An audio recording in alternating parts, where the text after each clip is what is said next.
Bismillahirrahmanirrahim. Assalamualaikum warahmatullahi wabarakatuh.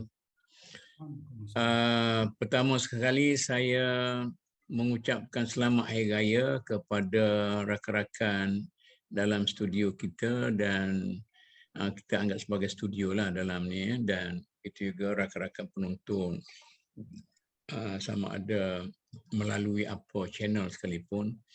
Dan pada hari ini kita kemukakan satu tajuk yang menarik tetapi mudah untuk dibincangkan. Tetapi kita kena ingat juga ia sudah menjadi satu benda yang kontroversial. Sesudah kita berhari raya dalam keadaan mengejut, sehingga kan ada komen-komen yang nakal dan jok-jok yang tak menasabah yang dikeluarkan. Ada satu jok dia kata, bukan saja kita yang terkejut, syaitan pun terkejut. Dia kata, tiba-tiba saja sudah lepas satu hari, lepas daripada gari. Iaitu satu jok yang tak berapa sesuai lah. Tapi lidah orang ni kita tak boleh, kita nak jaga kan, macam-macam. Jadi oleh kerana itu, tajuk kita pada hari ini akan membicarakan tentang Hari Raya secara umum, dan kita kata ada yang tepat dan ada yang tersasar.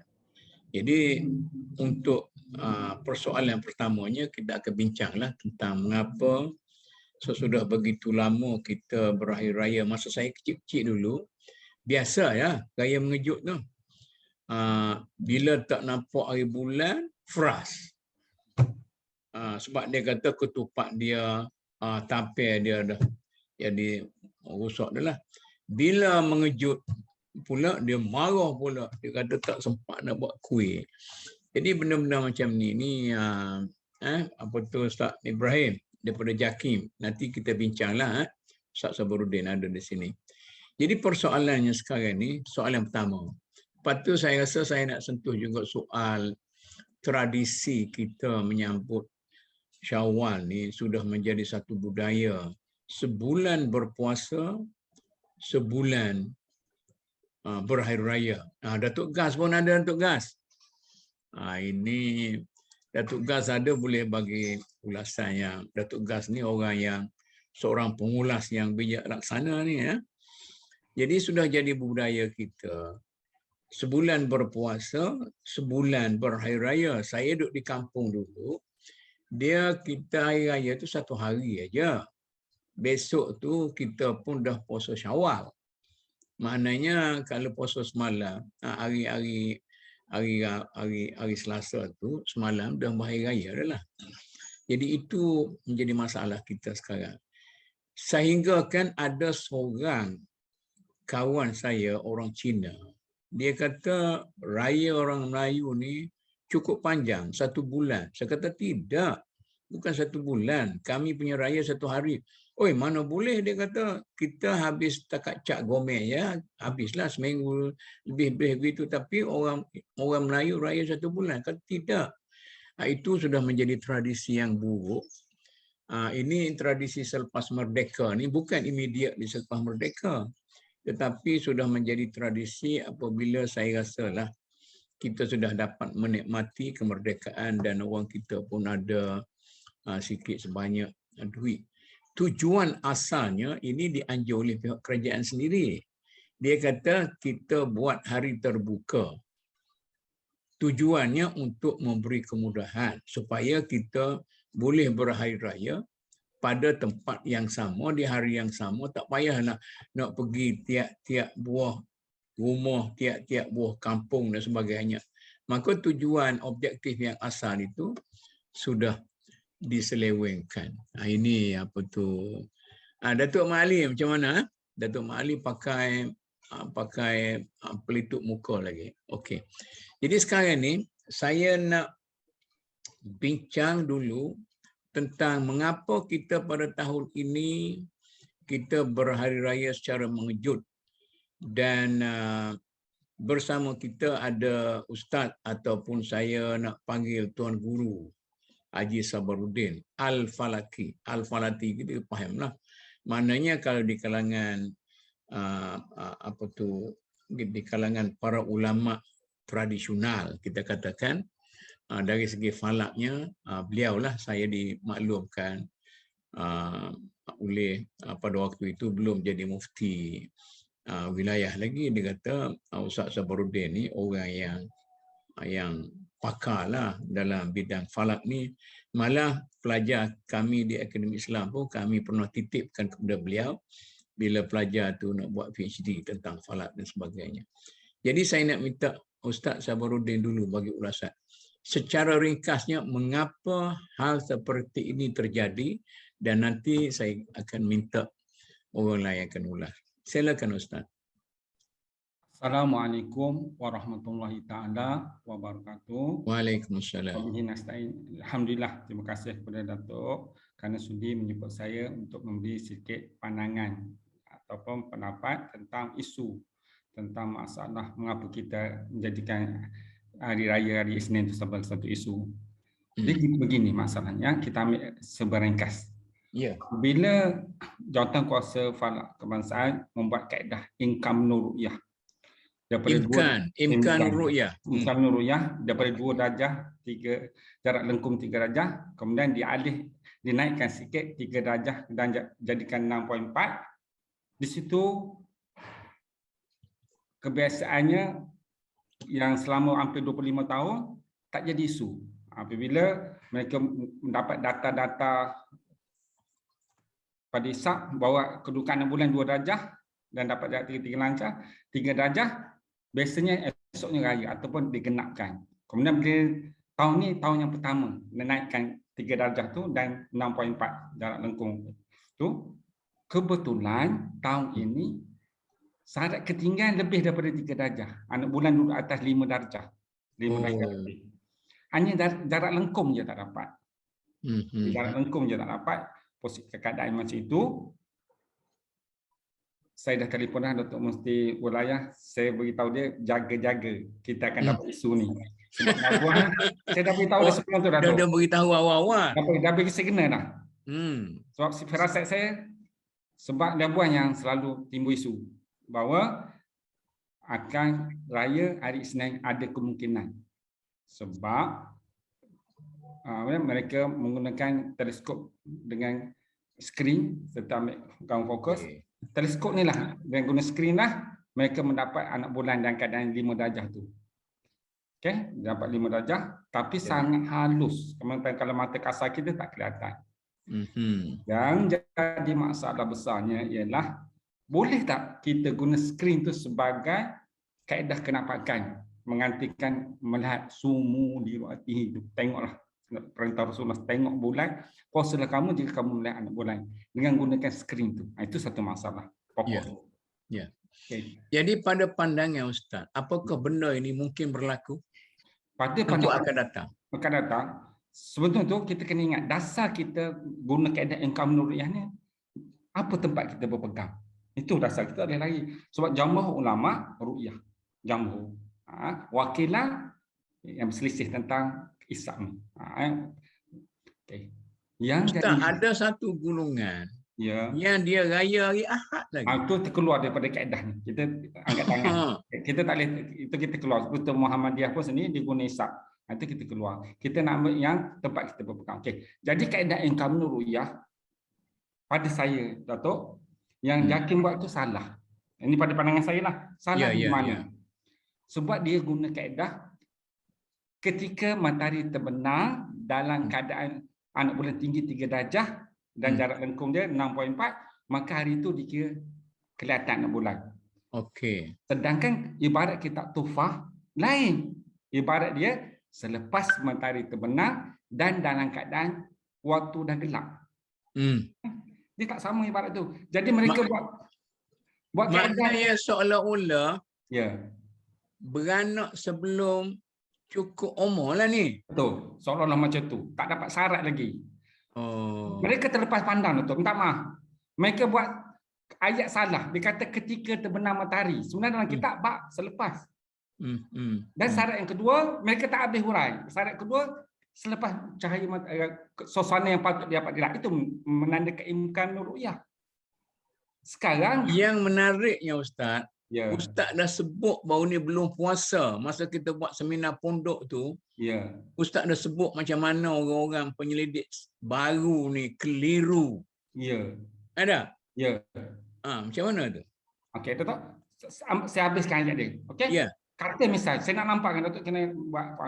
Katalah waktu maghrib pukul 7 malam.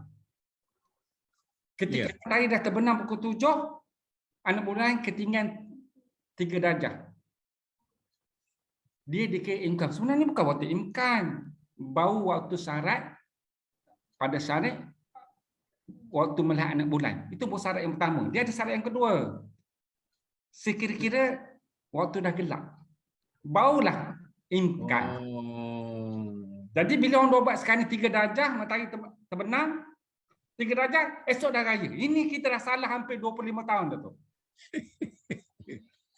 Oh begitu. Kita dah salah 25 tahun. Minta maaf cakap dah. Seperti saya, tahun lepas saya diberi peluang oleh UKM Bentang. Saya kata, siapa nak bertanggungjawab dengan Tuhan esok? Buat kaedah yang menyalih kitab yang ulama dah buat kaedah.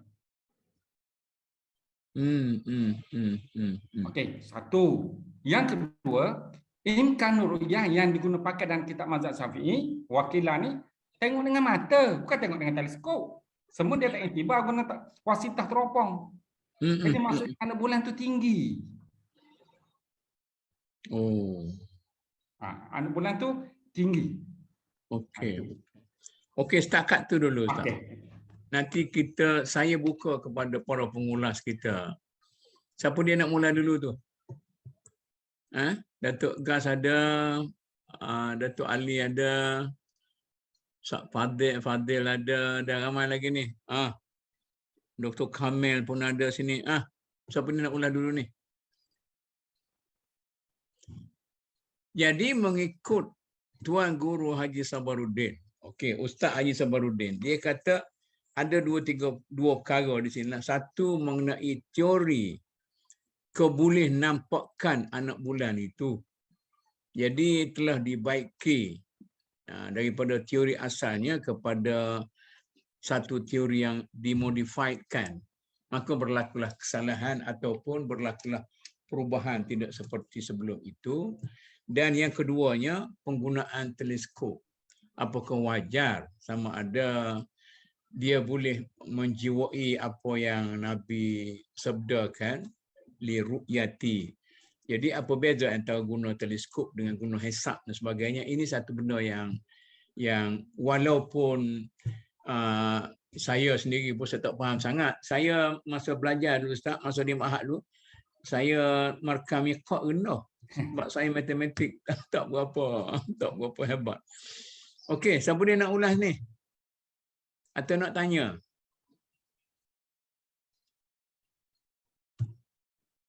Okey. Kalau tak ada Ustaz, sambung lagi Ustaz. Nampak orang nak dengar dulu tu. Jadi apa resolusi saya, cadangan saya? Ya. Apabila dalam ibarat kita, tempat kita berpegang rujukannya, maksudnya kita kena tinggikan, tak memadai 3 darjah tu. Mesti tinggikan kepada 6-7 darjah. Imkan ru'yah tu 6-7 darjah. Ya, mesti tinggikan. Apabila matahari dah tunduk selama 3 darjah ke bawah ufuk, suasana serapan cahaya matahari tu dia dah gelap dah. Dia dah gelap. Bila dah gelap, insya-Allah kebarangkalian tinggi kita boleh melihat anak bulan tu. Okey. Kalau guna teleskop tak ada masalah, memang jelas dah waktu dah gelap. Kalau guna mata dia nak tinggi lagi sikit. Okey. Persoalannya, boleh tak kita buat kaedah 3 darjah ketika matahari terbenam nampak anak bulan, sedangkan rekod kenampakan anak bulan Datuk zero. Satu dunia. Tak ada. Masa ketika matahari terbenam, anak bulan dah kelihatan. Tak ada. Tapi bila saya tengok data-data yang lepas, apabila matahari dah tunduk 3 darjah, baru nampak anak bulan menggunakan teleskop. Ada. Itu beza. Soalan sensitif boleh ke tanya ni? Boleh. Sebelum tu saya nak tanya Ustaz Ibrahim daripada Jakim. Ustaz Ibrahim. Yalah. Maknanya apakah ada di sana satu yang dikatakan kesilapan teknikal dalam urusan ini? Setahu saya ini yang mungkin orang-orang suka-suka ni kan. Yang paling dibimbangi sangat oleh pemegang besar mohon Raja-Raja Melayu ialah sebab dia buat 2 rekod. Satu rekod pertama, satu rekod kedua. Rekod pertama yang mengatakan berhari raya, rekod kedua mengatakan tidak berhari raya. Jadi bila jelas enggak picik hak ni. Ni pernah disebut oleh pemegang mohon dululah, yang sekarang tu saya rasa serupa lah. Yang duk bimbangnya dia takut pergi pecek atas yang salah misalnya lah. Tapi tidak itu yang berlaku kan Ustaz?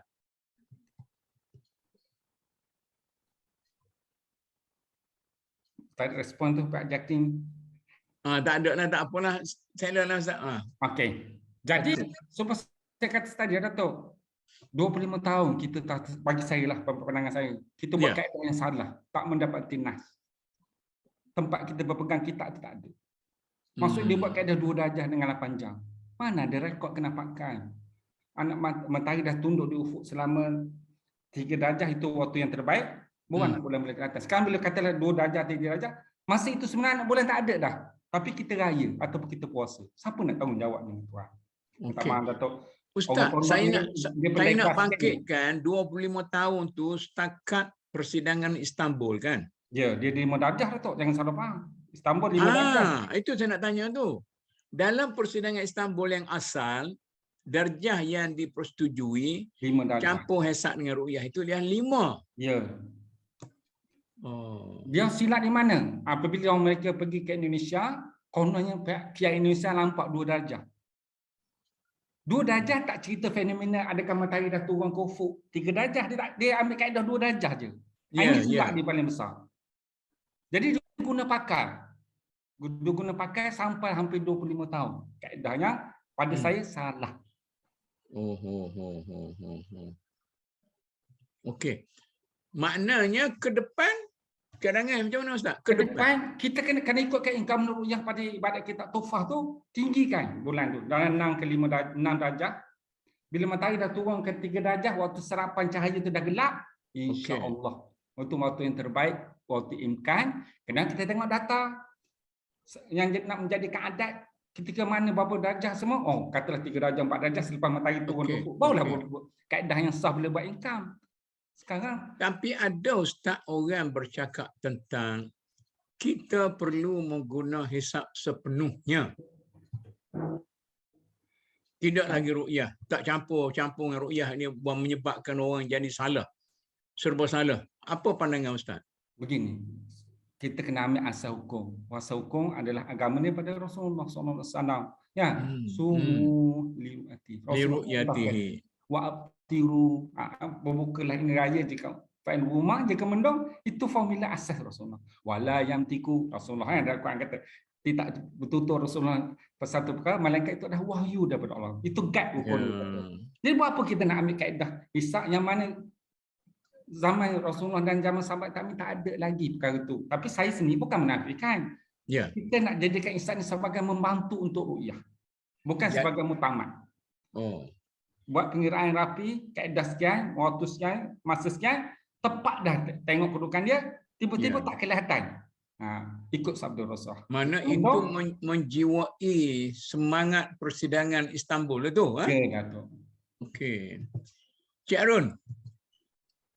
Lama tak dengar Cik Arun cakap ni. Ada nak ulas ke? Silakan.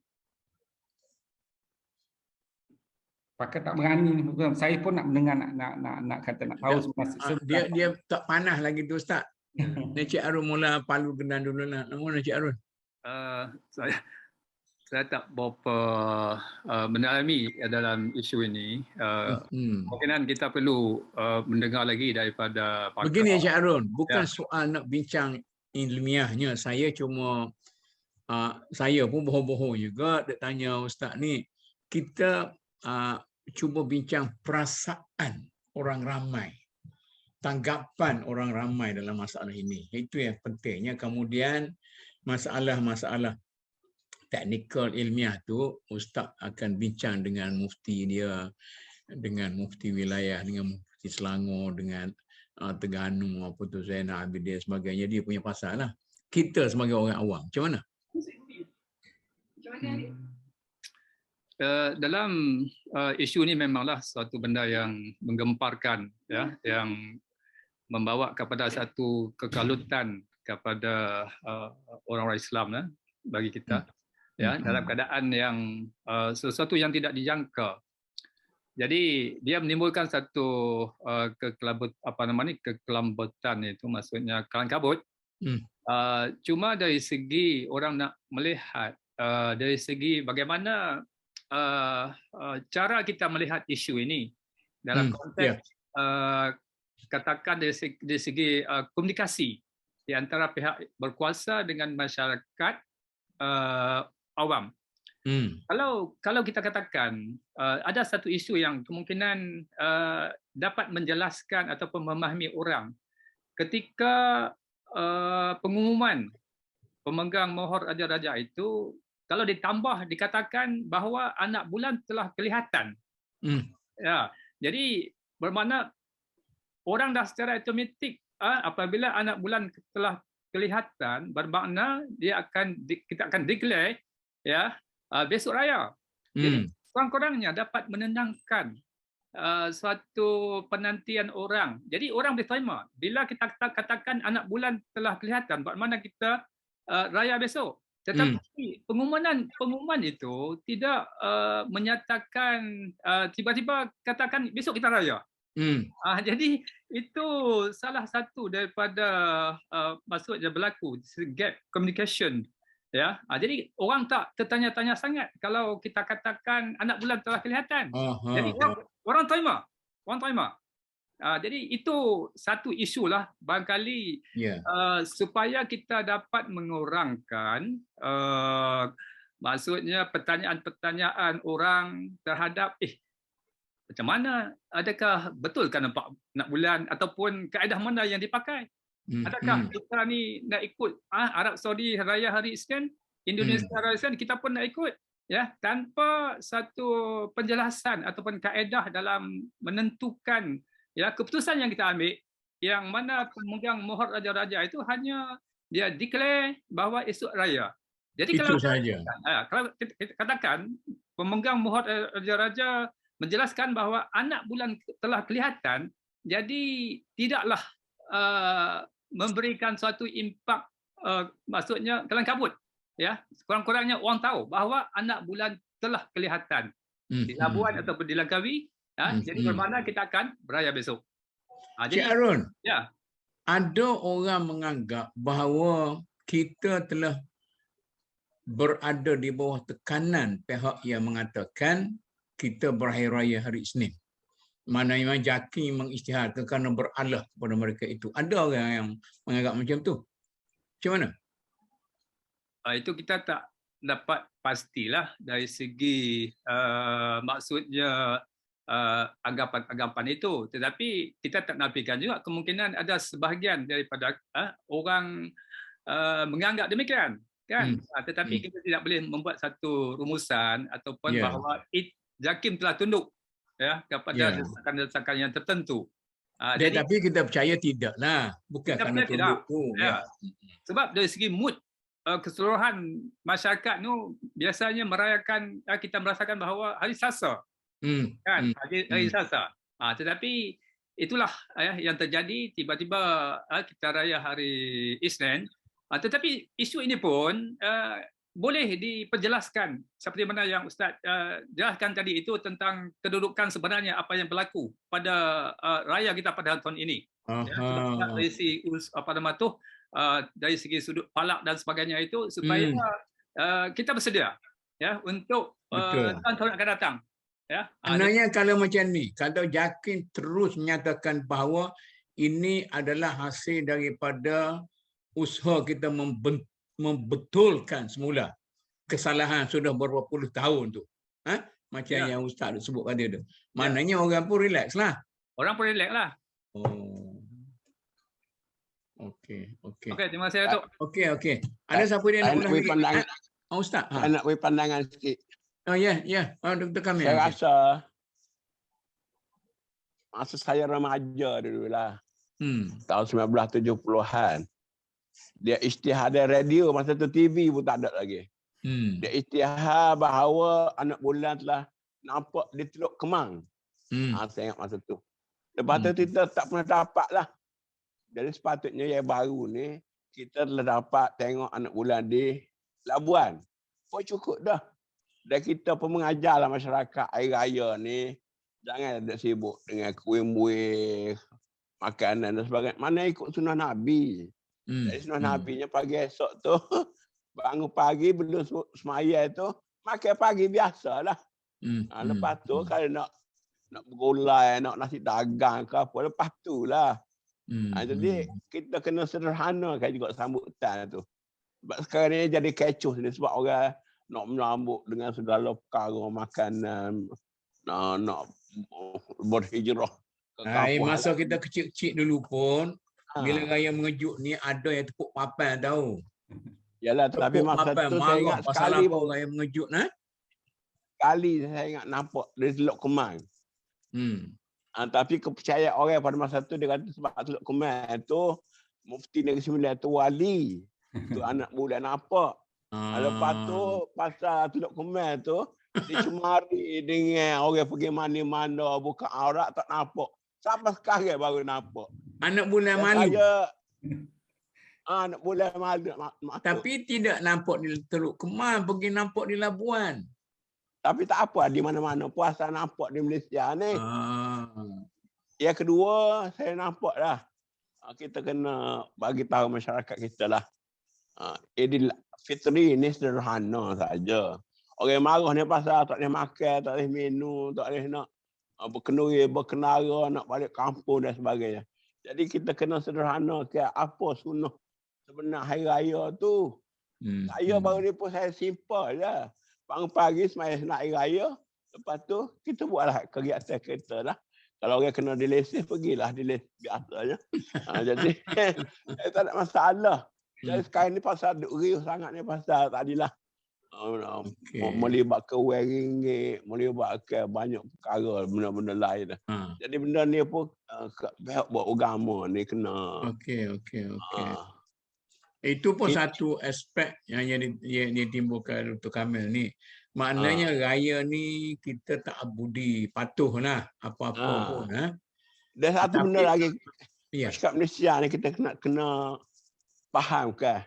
Hari raya puasa tu sehari je. Esok nak puasa ni pula. Nanti kita bincang lepas ni. Sehinggalah sekarang ni puasa hari raya Idul Fitri tu lebih besar daripada Idul Adha. Ini pun kita kena perbetulkan balik juga. Jadi simple lah bagi saya raya ni simple. Di negeri-negeri Arab saya rasa orang mau besar-besarkan Ramadan tu. Hari raya ni tak ada apa. Di Mekah sendiri pun hari raya ni hari raya pagi tu tak ada apa dah. Jadi kita di Malaysia tapi ada baik lah.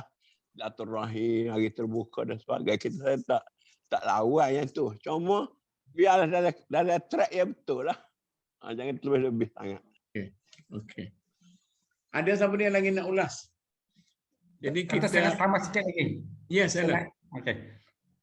Tentang menetapkan anak bulan tak kelihatan dan kelihatan ni sebenarnya golongan teknikal lah. Kerana alasan jangan takut jadi isu.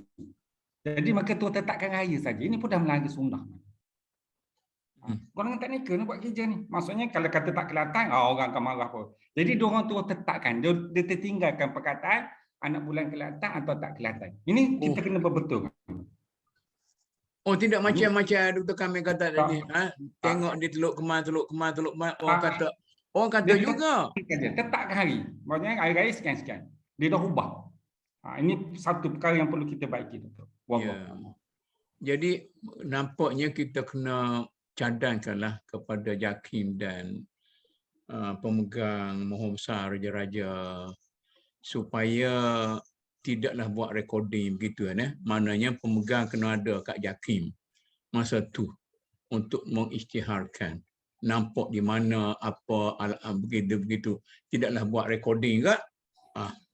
Begitu mungkin satu pembaharuan lah, baru orang lebih respect lah. Kalau saya zaman dulu, saya suka tengok cincin yang dipegang oleh Muhammad besar. Ya. Masa tu cincin dia cantik semua sekali. Okey, ada ulasan. Datuk Gas nak ulas lah. Ya, saya pernah kerja di Saudi Arabia 13 tahun. Amalan mereka sebagai negeri yang menjagakan Islam. Mereka senang saja. Dia ada kumpulan-kumpulan yang tertentu. Syaratnya siapa yang melihat adalah asas daripada akhlaknya orang yang dipercayai. Dia tak ikut orang ni pihak berkuasa. Itu satu kena ingat. Siapa nampak anak bulan oleh ahli masyarakat dia yang boleh disahkan orang itu akhlak tinggi dan sebagainya, kerajaan terima. Dia tak ada masalah dia yang tu. Namun tapi di Malaysia kita saya nak ulaskan. Kita masalah dalam masyarakat kita tak plan raya kita. Kita ni campur aduk nak tengok bulan. Kenapa tak boleh plan apa yang kita nak buat seminggu sebelum tu? Apa masalah kita? Kita kita ni geng last minute ni. Nak ada terkejut. Terkejut apa? Hakikatnya pada hukum kita 29 atau 30. Terimalah, tak ada masalah isu macam kerajaan orang salah ke. Tidak, dia kena tahu 29 30. Kita masalah last minute kita buat kerja. Kan? Ataupun this our major problem, culture.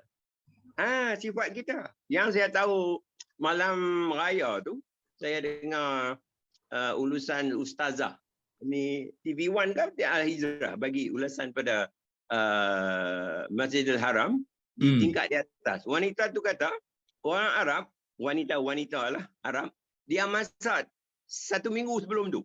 Dia masakkan untuk raya semua masuk fridge. Dia ada masa untuk amal ibadat pada yang 27-10. Tak jadi kelang kabut.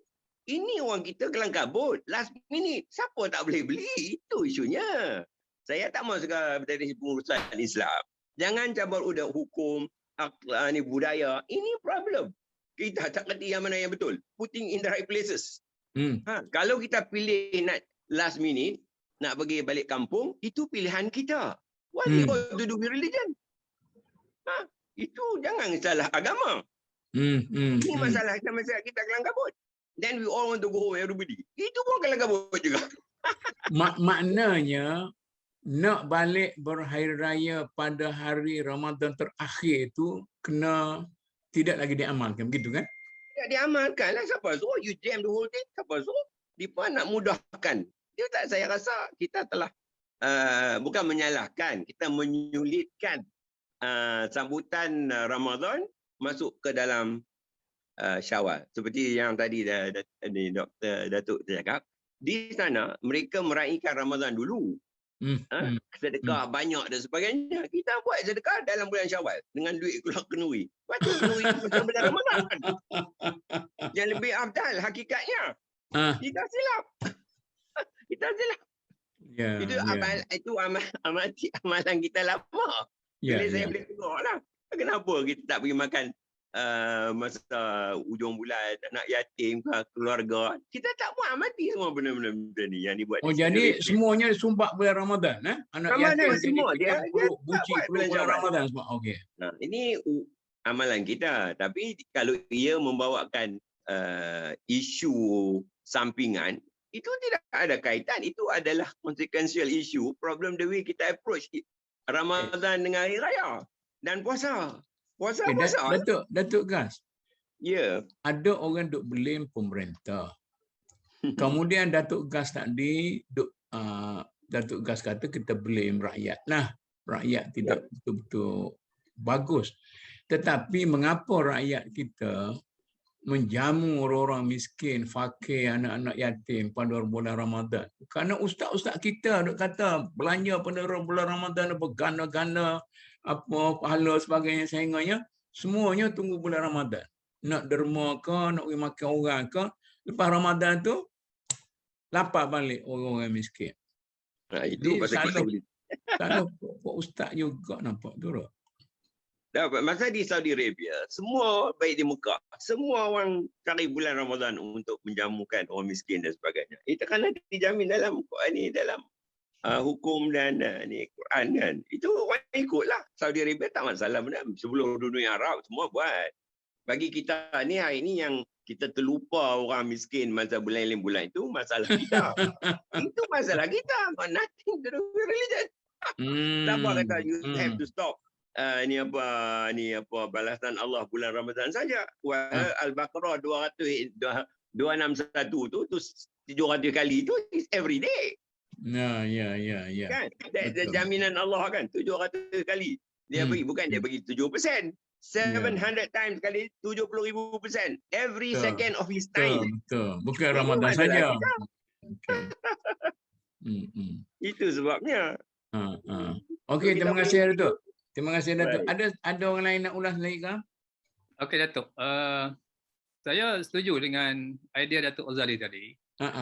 Bagaimana kita nak dapat membina semula pemikiran mentaliti masyarakat kita ini tentang balik kampung ataupun Aidilfitri itu. Supaya apa yang Datuk cakapkan tadi itu 29 dengan 30 itu kan. Jadi bila kita bersedia 29 dengan 30 dan satu lagi itu kita kena bersedia dari awal. Misalnya dari segi nak siapkan baju anak-anak dan sebagainya mungkin sebulan lebih awal. Maksudnya kita tak shopping last minute. Ya. Begitu juga dari segi penjadualan balik kampung dan sebagainya itu kita dah set awal-awal lagi. Jadi tak jadilah maksudnya kelang kabut itu. Jadi Datuk cakap tadi memang betul lah salah orang ramai sendirilah. Cara ya pemikiran kita terhadap sambutan Aidilfitri ini kalau kita dah bersedia bahawa 29 dan 30 mana-mana satu dia tak akan jadi kelang kabut. Kalau makanan disiap lebih awal, pakaian disiap lebih awal, perjalanan telah dirancang dan sebagainya, maksudnya jadi kita cuba untuk tahun hadapan ini dengan pengajaran yang kita dapat kali ini supaya masyarakat kita akan berfikir secara yang lebih objektif ya dari sudut merancang sambutan yang akan datang ya yang tidak menjadi kelang kabut seperti mana yang ada sekarang. Jadi kita tidak bolehlah nak salahkan kepada pemerintah ya dengan pengumuman yang yang tak disangka-sangka dan sebagainya. Jadi itu di antara yang saya rasa bagaimana isu ini masyarakat dapat menyesuaikan diri ya untuk tahun akan datang ini.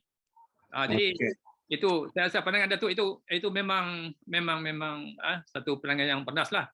Dan satu lagi itu yang Datuk jelaskan tadi itu kenapa pada bulan Ramadan ini orang fokus secara all out ya dari segi meraihkan anak yatim, keluar sedekah dan sebagainya kerana kemungkinan dalam Ramadan ini mereka amatlah bersyukur, amatlah maksudnya anak-anak yatim, orang yang dhaif sebagainya memang masa ini mereka mendapat yang terbaik bantuan.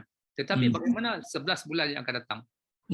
Jadi ini masalah 11 bulan yang akan datang ini ya bagaimana kepekaan masyarakat kita seperti mana yang mereka peka ya dari segi bersedekah infak sebagainya pada bulan Ramadan.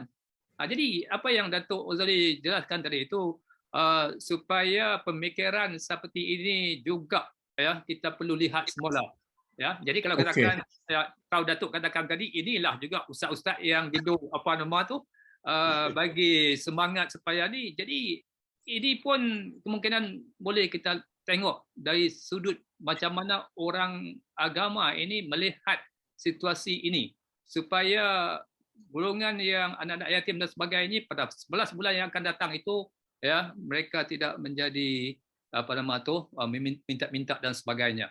Jadi itu saja Datuk. Okey. Terima kasih. Ada ulasan lain lagi? Saya nak cerita peribadi boleh tak? Okey, jangan peribadi benar lah cerita. Peribadinya tahun ni saya sama air raya paling relax. Sebab saya balik kampung bulan Ramadan. Jadi bulan Ramadan kita balik kampung. Dan air raya tu kita beraya di Kuala Lumpur. Relax betul-betul lah. Tak apalah. Ya.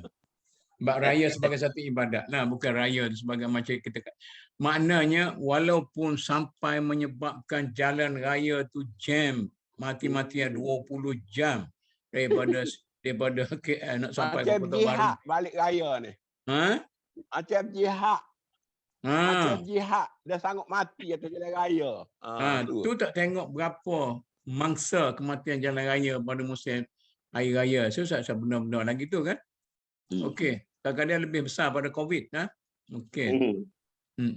Apa pandangan lagi? Elok. Okey. Ini ada satu cadangan supaya para ustaz mengubah dia punya paradigm cara memberitahu kepada masyarakat. Sebab masyarakat dengan ustaz ni, saya rasa banyak benar kadang-kadang ustaz tu lebih hebat daripada puak saudara dia. Kalau bagi nasihat, puak saudara bagi nasihat tak dengar, ustaz bagi nasihat dengar. Bolehkah kita minta ustaz-ustaz kita supaya melihat baliklah cara kita mendidik masyarakat berhubung dengan puasa dan hari raya ni. Itu pun bukan cadangan saya lah, saya pungut daripada pandangan-pandangan tadi.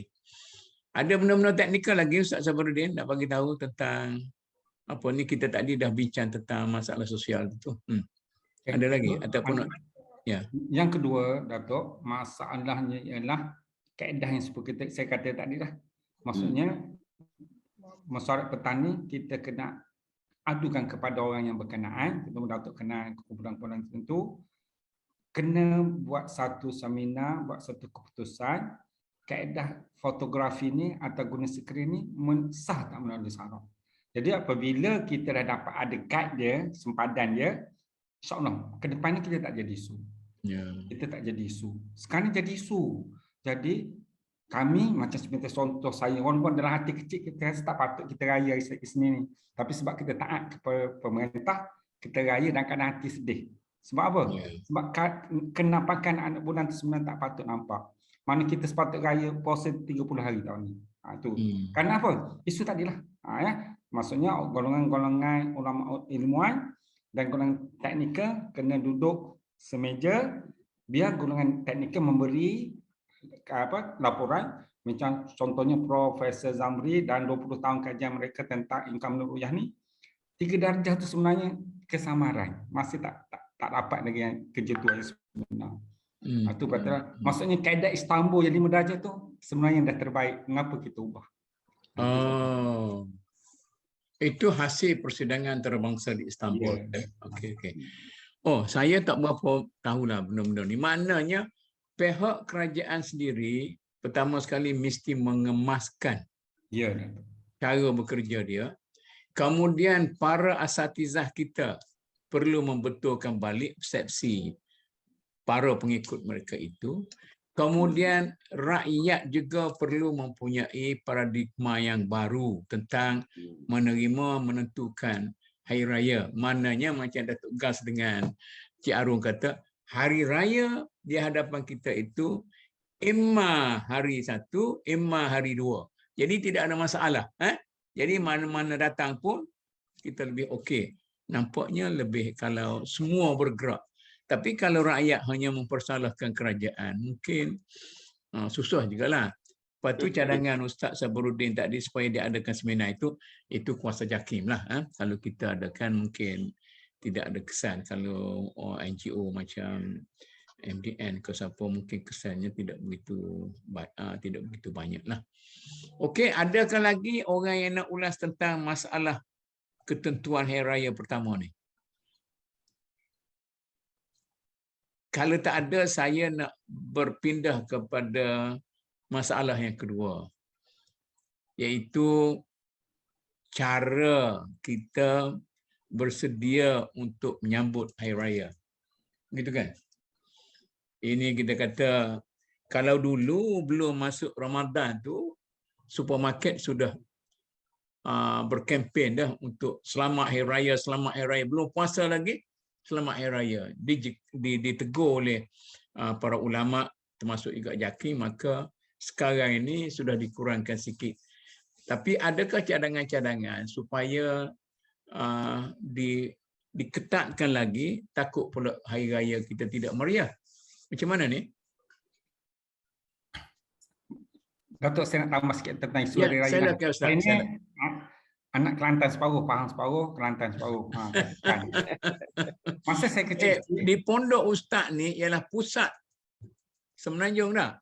titik tengah sebenarnya Malaysia. Titik tengah. Okey, silakan. Okay. Saya dibesarkan di Pahang, tapi saya diperanakkan di Kelantan. Masa kecil-kecil dulu, kami tak suka raya di Kelantan. Kalau raya puasa ni. Sebab apa? Sebab orang Kelantan, tok nenek kita, dia raya sehari je tu. Betul. Hari kedua dah puasa 6. Jadi kami tak melihat. Kami kalau di Pahang, sebab kata Datuk tadi sebulan raya. Jadi perkara ni dah jadi budaya. Tapi dah 30 tahun ke belakang ini, orang Kelantan sendiri, warga Mas dah berubah. Sebab kami balik raya kampung ni jarang dah orang Datuk nenek ke puasa 6 hari yang kedua. Semua anak cucu balik kampung. Ini ya betul. Meraihkan anak cucu. Dah jadi perubahan. Keadaan semasa, ekonomi, keadaan fitrah manusia. Itu pun memang sebab kata Datuk Ghazali tadi lah.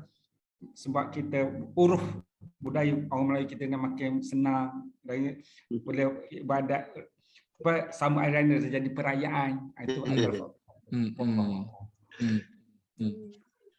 ini cara betul yang Ustaz kata.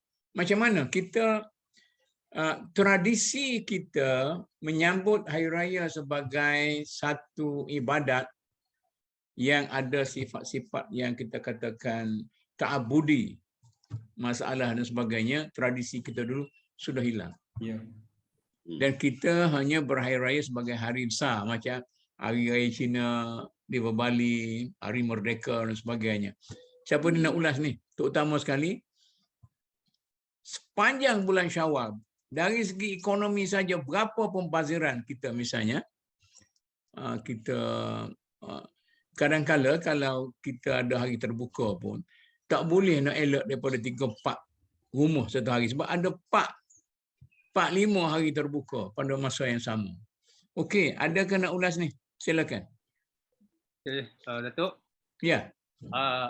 Sebelum kita masuk ke Syawal itu, dalam dari sudut ekonomi, sepanjang bulan Ramadan ini, kita lihat banyak aktiviti-aktiviti yang melibatkan ekonomi, penjanaan pendapatan dan sebagainya. Ya. Dari segi, ialah kalau kita melihat bagaimana pasar Ramadan misalnya, dia tiap tempat, yang sebelum itu memang kita tak nampak satu suasana orang berniaga sepanjang bulan Ramadan ini. Jadi dalam bulan Ramadan ini, dari segi kalau kita melihat pada trend lah daripada dulu, maksudnya bulan Ramadan ini merupakan satu bulan yang memberi pendapatan kepada orang-orang Islam lah. Segi menjana ekonomi. Sehingga ada yang katakan dia berniaga sebulan Ramadan, dia boleh pendapatan itu dia boleh sara dia selama setahun. Jadi satu kelebihan yang membantu orang-orang Islam ini, itu dari satu sudut lah. Dan yang lain tu, apakah pihak-pihak manakah yang menjadikan bulan Ramadan ini sebagai satu bulan untuk menjana pendapatan? Sektor-sektor yang macam mana yang kita kena tengok supaya orang Islam bersedia untuk meneroka, untuk generasi kita ini meneroka pada masa hadapan bahawa pada bulan Ramadan ini sektor mana yang boleh memberi pendapatan kepada mereka.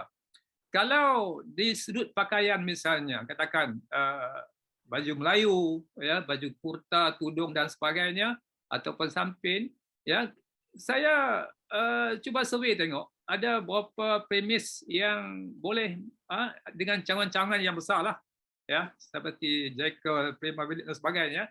Saya rasa dalam satu bulan sepanjang Ramadan ni mereka boleh menjana 15 juta ringgit lebih. Tetapi persoalan dia itu bahan baju Melayu, sepasang baju Melayu itu diimport daripada China dan India. Jadi saya melihat orang Melayu pakai baju buatan luar untuk menyambut Aidilfitri, hari kebesaran kita.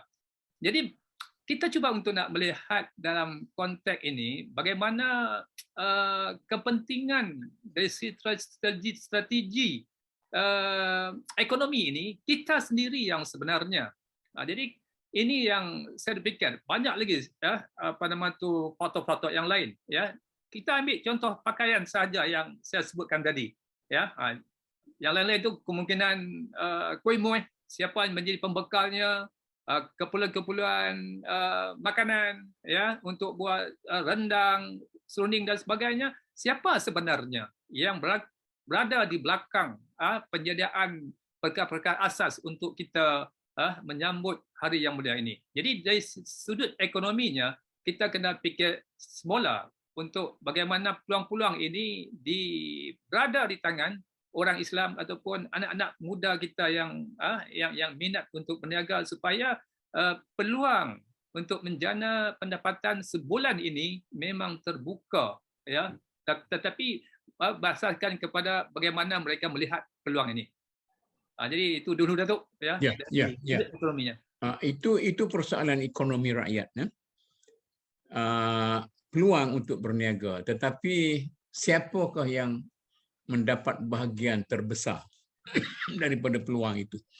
Ada ulasan, ekonomi saya tak berani lagi. Lebih pada falak tadi. Hakikatnya, Datuk, Prof, kita adalah masyarakat pengguna, the biggest consumer group. Nah, it's a fact. Itu tidak dinafikan. Dari segi kedudukan ekonomi, kita juga kita own the national economy dari segi financial resources, bukan dari segi production line, supply chain kita tidak menjadikan menguasainya sebab warisan sejarah dan sebagainya. Tapi kita lihat dalam keadaan negara kita begini, suasana telah berubah dengan COVID. Lihat di mana kaedah perniagaan telah menukar landscape ekonomi dari segi supply dengan demand. Dulu pun kita ambil bahan-bahan pada luar negara. Itu kita tak boleh nafikan. Kerana kita banyak daripada segi basic commodities, dari segi production, pemakanan, pakaian, semua luar, kan?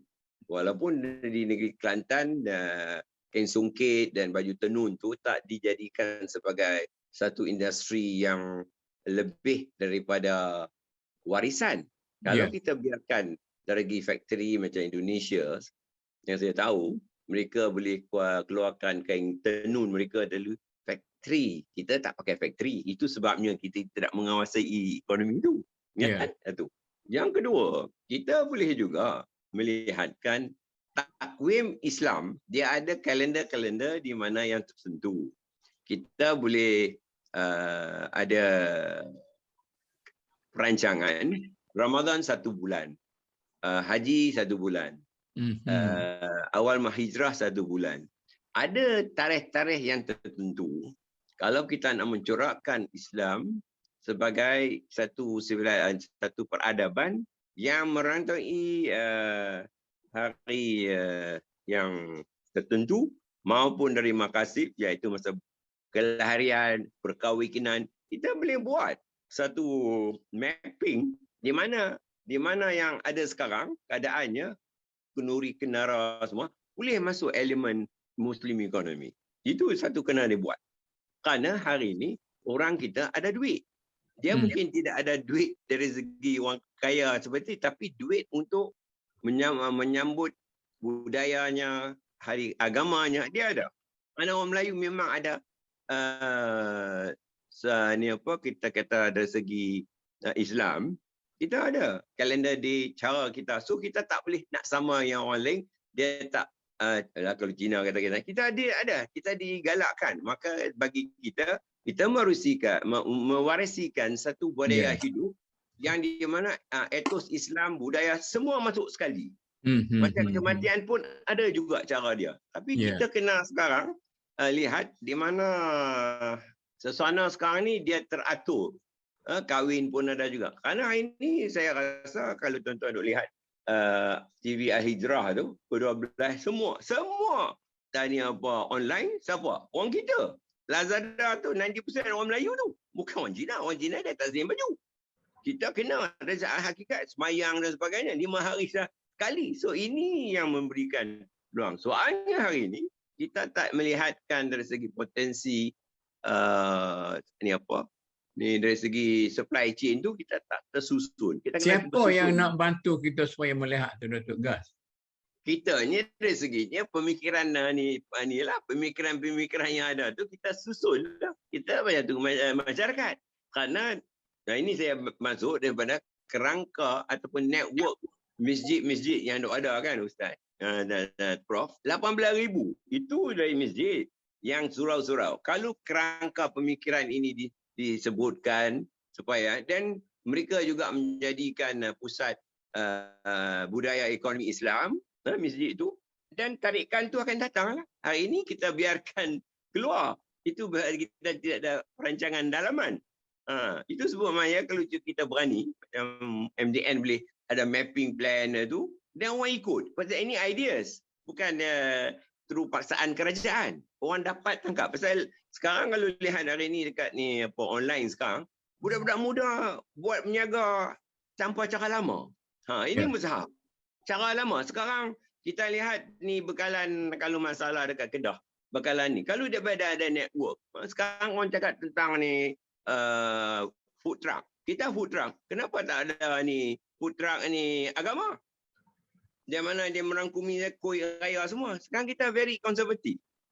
Itu maksud saya. Kalau kita buat macam ni, maknanya kita break ataupun kita putuskan kekangan middleman tu dan kita boleh kembali balik pada dana. Kalau kita hari ini, kita sebagai daripada DPMN punya perkiraan, kita spend berbilion-bilion on makanan dan ni kerana kita kumpulan biggest consumer.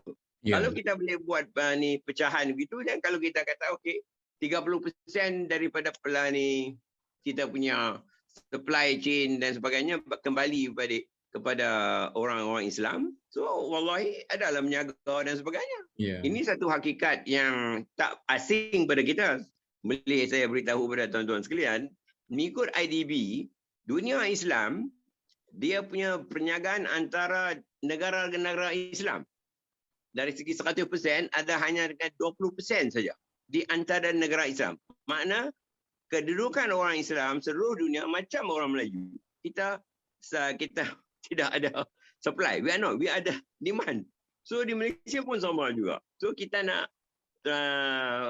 masa diberikan dan kesedaran ada, maka kita tingkatkan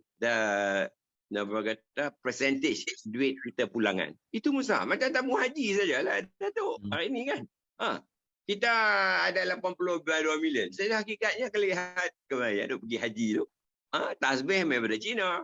Tasbih, Quran daripada semua. Maknanya negeri-negeri yang tertentu, Pakistan ke atau Indonesia, dia boleh buat produce Islamic product. Dia bukan boleh dia ni memang, tapi ini macam Profesor siapa buat, masyarakat kena buat kesedarannya. Ini ditentukan bahawa ekonomi Islam penting. Dan saya kembali di mananya letaknya adalah wakaf. Wakaf itu yang menentukan ekonomi Islam, bukan zakat. Zakat orang miskin.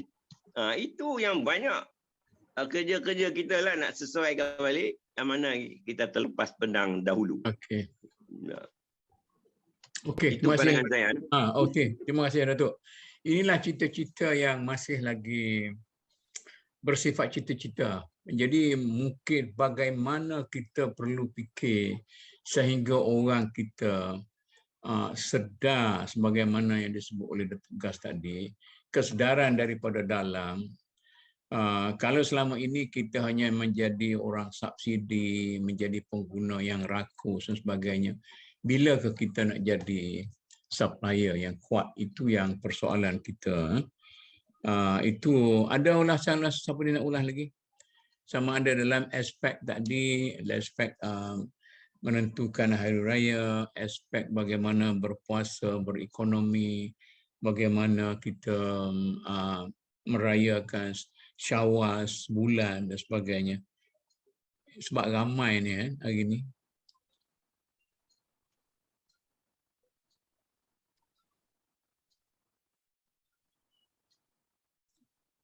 Ada ke? Senyap Okey. Macam mana ni? Saya mula sikit. Ya. Yang Datuk cakap, saya ingat orang Melayu ni dia ramai suka jadi Pak Turut.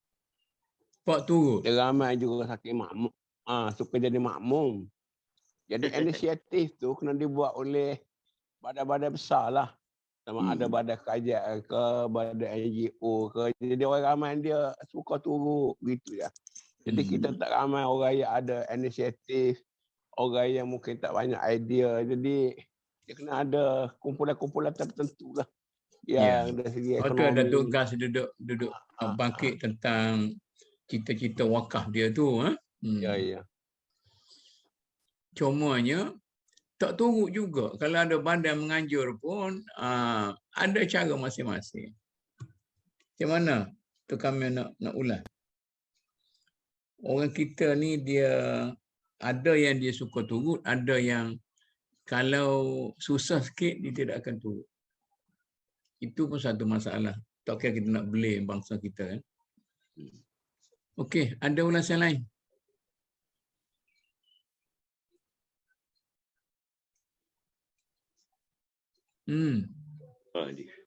Dia pernah fikir. Belum ada orang nak turut dah gas. Betul lah yang Datuk Kamil kata tadi tu. Kita mulakan supaya orang turut. Tapi Datuk Gas dah mulakan bincang benda tu. Tak ada orang nak ikut. Tak ada orang nak sambut. Mikir. They don't like to think. Itu ideas. Solutionnya datang pada thinking. Orang pada ikut. Thinking. Mustahak. Mesti ada thinker dua lah. Hakikatnya. Kan? Ya. Misal kalau macam ni lah kita tengok bangsa-bangsa yang pada suatu waktu sama dengan kita atau lebih rendah daripada kita, dengan Jepun mulanya, dengan Korea, dengan sekarang ni Vietnam, macam-macam Kemboja lagi apa semua sekali. Kadang-kadang sekarang ni orang kata kita dengan Indonesia pun dah. Saya dulu 5 tahun, 6 tahun dulu bila saya dengar ada orang kata satu masa orang Indonesia tidak lagi datang kat kita. Kita akan pergi jadi koli dia. 4-5 tahun, 10 tahun akan datang. Pada masa itu saya tak berapa yakin dengan kebenaran kata-kata itu. Tapi sekarang ni sudah boleh menerima logik itu. Walaupun belum betul-betul yakin. Jadi macam seolah begitu. Macam kepada benda yang negatif, kita cepat. Kita boleh dengar cerita-cerita bagaimana orang Korea bangun. Bagaimana mereka itu mengubah mentaliti rakyat. Saya masih ingat lagi dia pergi ke kampung, dia kata 2 kali 2 4. Bagaimana 4 nak jadi 5. Dia bawa papan tu bawa kapur pergi tulis. Bagaimana 2 kali 2 nak jadikan 5. Itu nak suruh orang kampung fikir macam mana. Jadi tempat kita ni tak tahulah macam mana. Kita kena faham sejarah kebangkitan negeri-negeri negara-negara bukan barat di Asia Pasifik, macam Korea ya.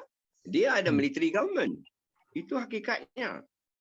General General Park tu, dia military man jadi presiden. Dia main tengok dekat red book kita, dia belajar balik. Tapi dia punya culture tu regimentation. Satu. Begitu juga yang Jepun, dia regimentation, dia bukan free for all. Kan? Maknanya dia sanggup, dia disiplin. Maupun Singapura tu, kita tahu lah sahabat kita LKY, dia authoritarian hakikatnya, walaupun kita tak mau mengaku.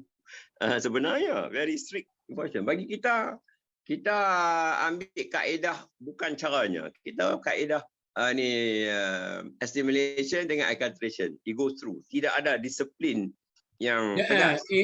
Adakah ini kelemahan kepimpinan ataupun kelemahan rakyat? Ini satu persoalan yang kadang-kadang kalau ustaz-ustaz kita bercakap tentang sejarah tamadun Islam, kadang-kadang mereka blame pemimpin, kadang-kadang mereka blame rakyat dan sebagainya. Ini pun satu perkara yang tak habis-habis lagi kita bincang macam mana nak bangkitkan rakyat kita. Kita boleh saya kata terus teranglah, Malaysia memang maju daripada tu sampai satu tahap, ya. Dan ada kekurangan ni apa, kegagawan. Gawatlah dari segi akhlak, nilai itu yang menyebabkan masalah kita.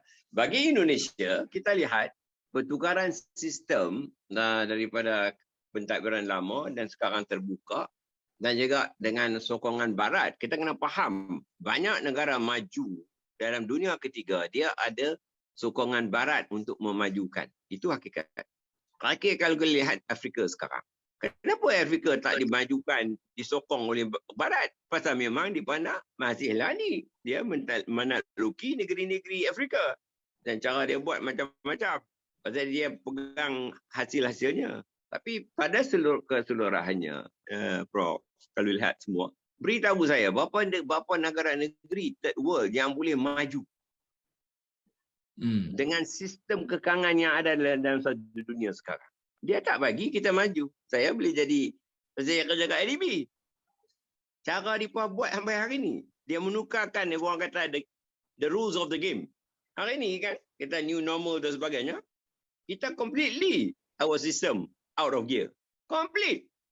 Apa yang kita jaya is not longer relevant. Then they create another one new system. Bukan saya anti-progress, anti-development, tapi kita kena tahu bagaimana mereka merencanakan the whole system. Dan kegagalan kita orang negara Islam tak percaya bahawa alternatif tu memang hakikat. Pasal kita menjadikan ditaluki di bawah model, dikatakan model mechanistic and materialistic model yang Anglo-Judaism sampai hari ni. Orang tak mengaku itu. Hakikatnya ada. Nanti Datuk Gas lain kali di bawah dialog negara kita ni kita akan bincang secara khusus. Cuma hari ni kita cuba fokus sikit tentang satu aspek daripada yang duduk diperkatakan oleh rakan-rakan kita di sini, iaitu cara kita menyambut bulan Syawal sampai menjadikan sebulan Syawal itu ialah hari raya. Iaitu satu benda yang boleh dikatakan completely salah dari segi Islam. Islam sebagai suatu akidah pun mungkin itu salah, pembaziran dan reputasi yang tidak sepatutnya berlaku dan sebagainya. Mengapa kita tidak cuba kurangkan sedikit sehingga kita dapat membaiki keadaan? Perdana Menteri pun sudah memberi nasihat supaya dikurangkan jamuan-jamuan seperti itu dan sebagainya. Ada orang nak ulas ini. Ini sangat mudah lah ni kan, nak fahamnya. Macam mana ni? Orang Melayu ni, Datuk, dia suka benda percuma. Lepas tu? Ada makanan raya semalam, kita tengok rumah Perdana Menteri, 100,000 orang pergi di Putrajaya tu, kerana nak makan free. Pada makan di mana-mana pun boleh, tetapi saya tengok pasal benda tu free ya. Nanti dulu. Cuba kita tidak blame bangsa kita, tetapi kita bagi solution. Kita bagi cadangan. Bagaimana kita boleh menjadikan bulan Syawal itu bukan bulan. Jadi kalau sekadar nak makan, mungkin ialah itu satu daripada apanya. Kalau suka makan percuma tu bukan Melayu sajalah, Cina pun serupa, India pun serupa. Kalau ada free dia pergi ya. Tetapi orang Cina berhari raya dalam hari-hari tertentu. Orang India hari-hari kadazan lah, murut lah, apa bisayuk sebagainya. Tapi kita sebulan. Kita kena balik kepada hari raya sunnah sebenar macam mana. Itu kena beri faham kepada masyarakat. Masyarakat kita. Siapa yang nak memberi faham kepada masyarakat kita? Media, para ustaz, NGO dan sebagainya. Semua peringkat lah. Sekarang ni orang politik, misal contohlah, dia ambil peluang ni bagus. Dia kumpul pengikut dia jamu makan. silaturahim, sebagainya. Tapi bagi kita, makna kita kena tengok dari perspektif sunnah yang bagaimana sebenarnya. Hak Islam sebenarnya macam mana? Sebab di Malaysia ni kita tahulah pembaziran makanan ini satu benda sehingga dianggap sebagai syurga makanan Malaysia ni. Nanti saya single out. Sejauh mana media mengkritik bangsa kita yang boros dan begitu suka berpoya-poya sehingga merayakan Syawal sebulan yang sepatutnya sehari mengikut teori yang sebenar. Sejauh mana kita dapati media kita mengkritik?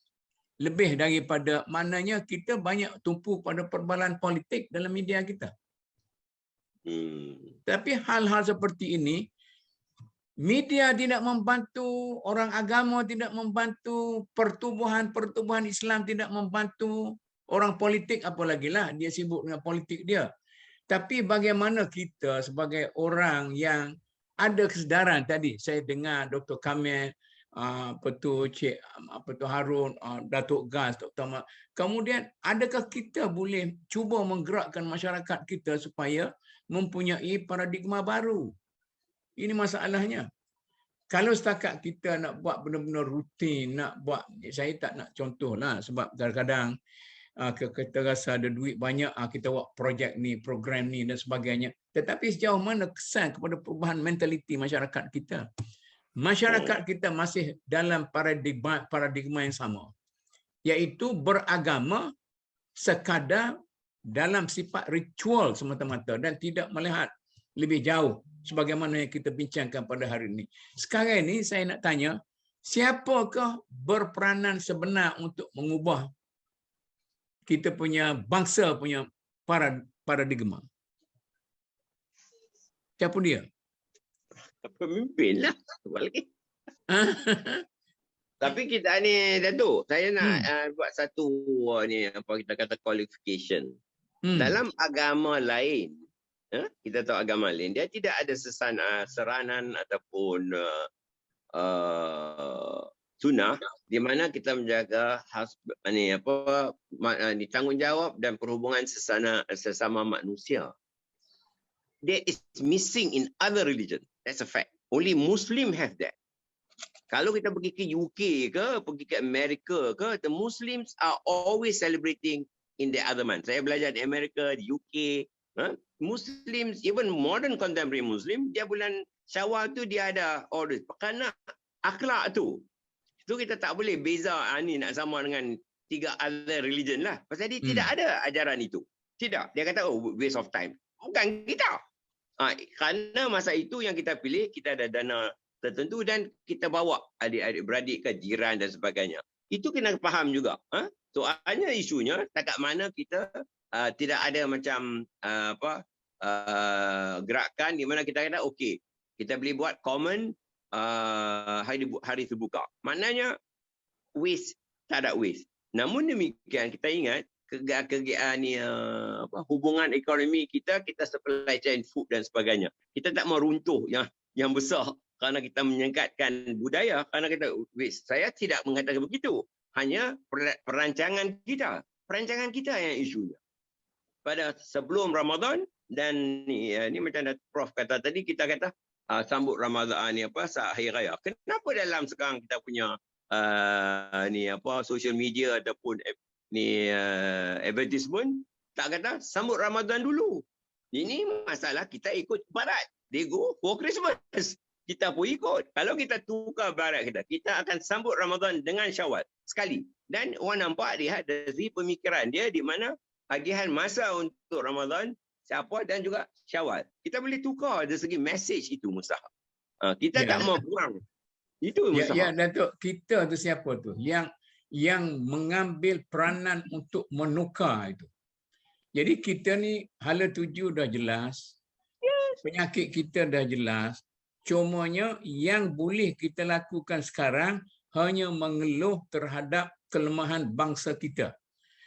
Ramai yang mengeluh terhadap kelemahan bangsa kita, ramai yang blame bangsa kita, ramai yang mempertikaikan para pemimpin kita, tetapi dalam satu kerangka di mana bulatan yang tidak bertepi. Asyik situ, tapi orang lain telah mencipta kejayaan yang begitu cemerlang. Katakanlah dari segi ekonomi, bukannya kita hilang target 30%, sudah jadi 3%. Bukan kerana kita hilang, tetapi orang telah mencapai kejayaan yang begitu tinggi, tetapi kita mencapai kejayaan dalam mood yang begitu slow dan sebagainya. Maknanya kita ketinggalan sebagaimana kita menghambat mengejar burung yang sedang terbang. Jadi bagaimana? Pada polisi kerajaan, kerajaan tidak akan stop kemajuan sesiapa pun dalam negara kita ini. Kita ada satu kebebasan yang cukup bagi semua orang untuk maju. Tetapi siapa yang boleh menolak bangsa kita, orang Islam dalam negara ini, umat kita, supaya maju seperti orang lain? Ini masalah. Masalah COVID misalnya. Orang kita menadah tangan meminta bantuan kerajaan, bantuan lagi, kemudian itu lagi, ini lagi.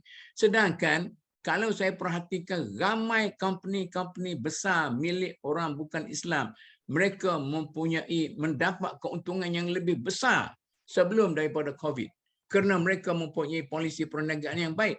Tetapi kita pada hari seminggu tu kita boleh tahan. Minggu kedua kita sudah lapar. Sedangkan mereka itu mendapat keuntungan yang besar daripada apa yang berlaku dalam hal seperti ini. Pada peringkat awal COVID itu, saya kata kepada Dr. Kamil, adakah disaster yang kita hadapi ini boleh menjadi suatu asas untuk sebagai titik tolak untuk kita lebih insaf dan lebih maju? Tetapi nampaknya tidak terjadi. Kita hanya menjadi lebih mundur dan mengharapkan. Semalam ada seorang khabar mengatakan, bila kerajaan bagi KWSP, ada orang yang pergi ambil KWSP, membuat beli motor secara cash. Jadi macam mana ni? Saya rasa kita agak kritikal dalam segini. Bagaimana kita nak menolak bangsa kita dalam satu, nak kata reformasi ke, transformasi ke, tajdid ke, atau islah ke, kita lupakan soal istilah. Tapi hakikatnya nak suruh rakyat kita bergerak langkah sebagainya. Banyak pertubuhan-pertubuhan yang vokal, tetapi banyak vokal dalam mengkritik, tapi tidak vokal dalam membina suasana baru untuk masyarakat kita. Mengkritik senang, tetapi membina, meruntuh senang, tapi membina, ini masalahnya. Cuba ulaslah. Saya yang menimbulkan hanya menimbul persoalan dan sahaja. Assalamualaikum Datuk Prof. Ya. Saya Fadil. Assalamualaikum semua. Cuma saya sebenarnya nak belajar lah, nak faham tentang daripada segi tengok perkiraan hisab, rupiah dan sebagainya tentang nak tengok anak bulan tadi. Tapi alhamdulillah perbincangan tu makin lama makin interesting. Terutama sekali yang saya nak sentuh di sini ialah untuk memajukan bangsa kita lah, Melayu ni, yang rata-rata boleh 99% beragama Islam. Satu bagi saya nampak ialah kerana asas kita betul macam mana Datuk cakap tadi, hanya ritual. Agama ni sebagai ibadah yang terasing daripada kehidupan hari-hari.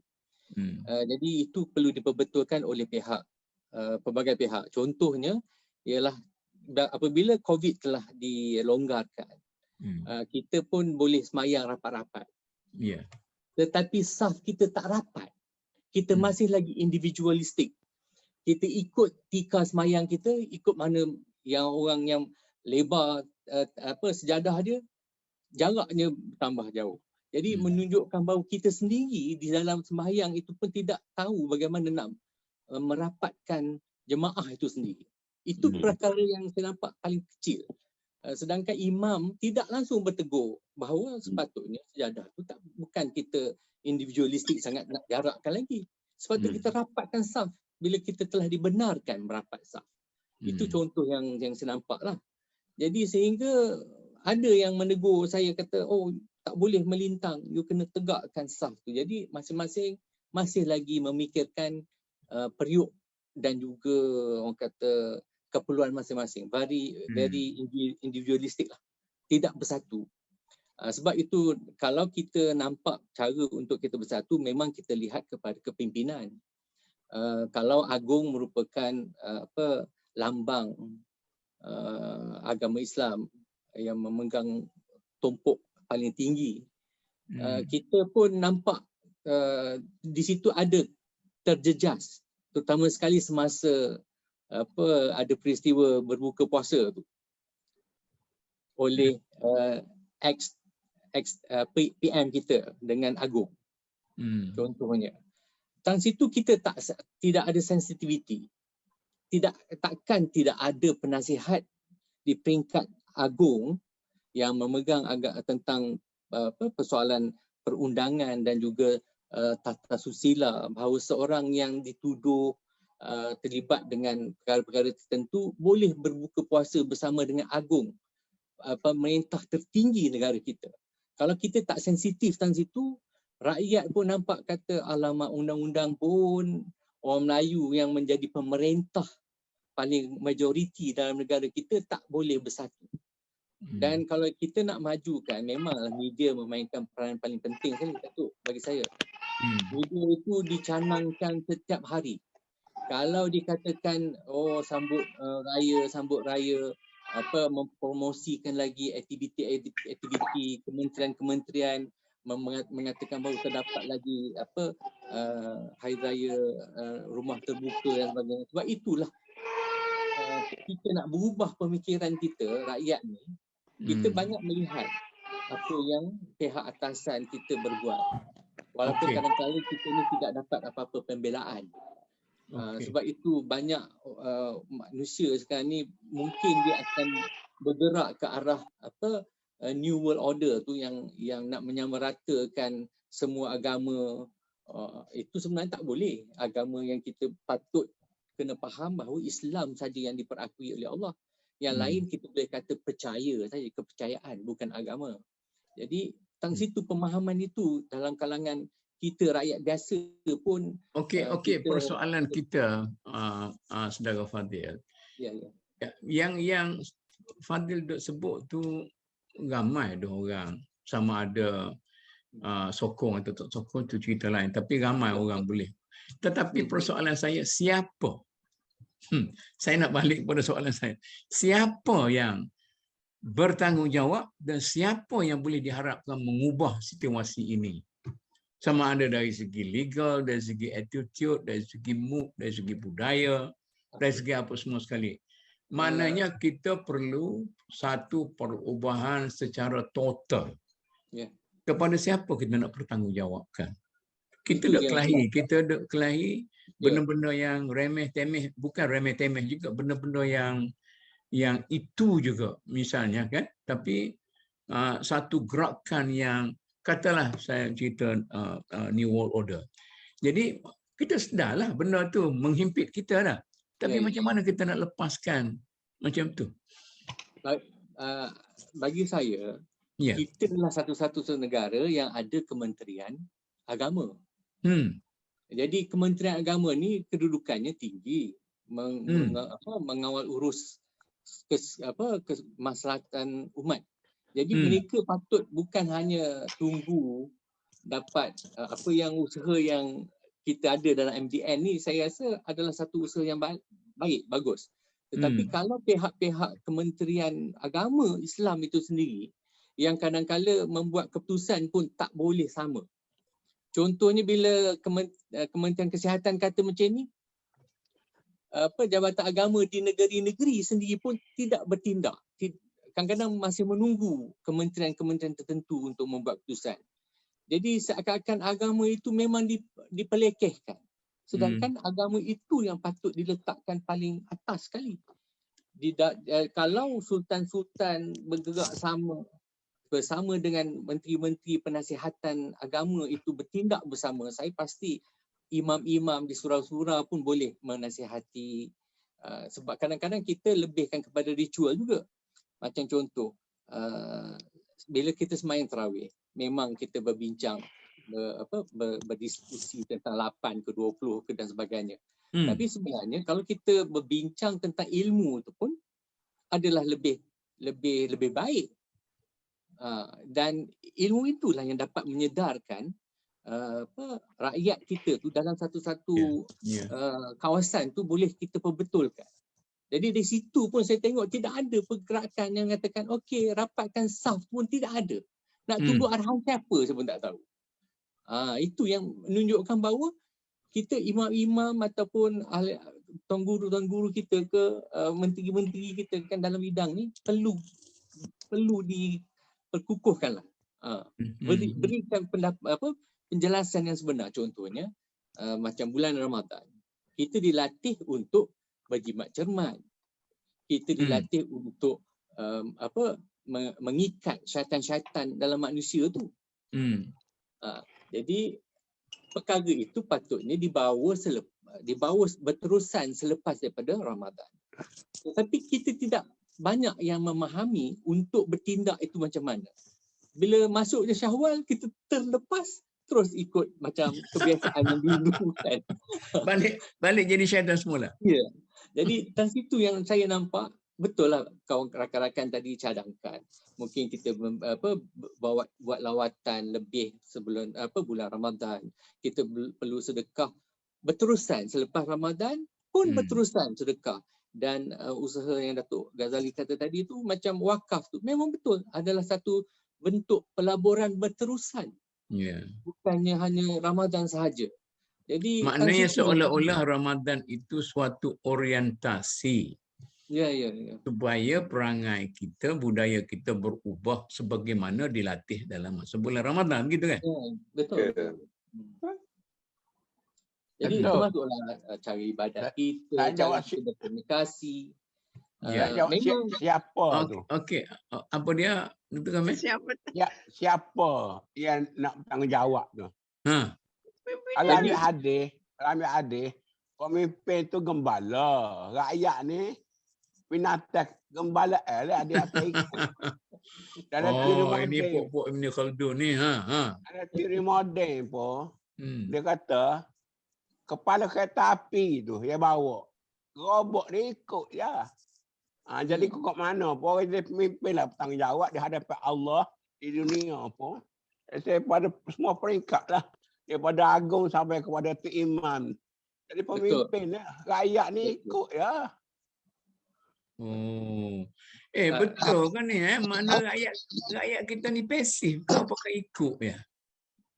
Itu yang kita takut, rakyat kita akan menjadi orang yang cucuk hidung, ibarat gembala lah kan. Cucuk hidung ikut tanpa kita mempersoalkan tindakan. Dan nampak saya kementerian-kementerian macam perdagangan nak menggalakkan ekonomi mesti bersama, mesti disatukan dengan Islam, bukannya berasing-asing. Membenarkan bazar Ramadan bagus untuk meningkatkan ekonomi Islam, tetapi apa tujuan selepas itu? Kementerian lain mesti juga bersama, bukannya asing-asing. Kalau kementerian pun bertindak asing-asing, maka kita pun akan terpisahlah. Kelemahan itu akan lebih terselah kerana kementerian sendiri pun tidak bersatu. Sebab itu bagi saya, kalau pemerintah atasan sekalipun memahami tindakan mereka sebagai tompok contoh ikutan dan sebagainya, bila dia mengerahkan macam tanah Melayu ni, Sultan masuk Islam, rakyat dia pun berbondong-bondong masuk Islam. Itu satu-satu kekuatan yang amat luar biasa, peranan Sultan ni. Jadi kalau Sultan dengan Agung dan sebagainya mempunyai peranan yang lebih dengan penasihatan agama, pihak penasihat agama yang baik, saya pasti mereka mempunyai peranan yang boleh mengubah rakyat kita. Okey Fadil Okey. Tadi saya tengok Datuk Hassan Makno ni nak cakap. Datuk Hassan, dia jenguk tadi, dia isyaratkan dia nak kata apa Datuk Hassan?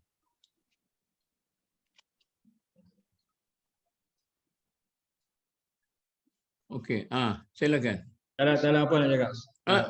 Ni kan jenguk tadi nak cakap. Okey. Siapa dia lagi nak cakap ni? Kita masa kita pun dah tak. Datuk Ali, apa nak kata? Datuk Ali Hassan. Ya, boleh saya menjelaskan, Prof? Silakan. Okey, saya balik kepada soalan ataupun mauduk yang kita nak bincang ni atau telah kita bincang. Saya berterima kasihlah banyak idea yang saya dengar bermakna. Dan saya rasa kita semuanya kena fikirkan the way forward. Saya bersetuju sangat dengan Prof Ghazali, Ustaz Makno, Aro dan sebagainya, dan Ustaz Kamil, Dr. Kamil. Banyak perkara-perkara yang diketengahkan. Jadi kalanya saya mengharapkan satu Prof akan buat kesimpulan apa pelan tindakan kita selepas ini. Ya. Tajuk mauduk kita yang tepat dan yang tersasar. Saya nak kembali kepada soalan tentang rasmian waktu hari raya ni. Nampak rayanya masih ada banyak persoalan. Tentang penentuan hari raya ni.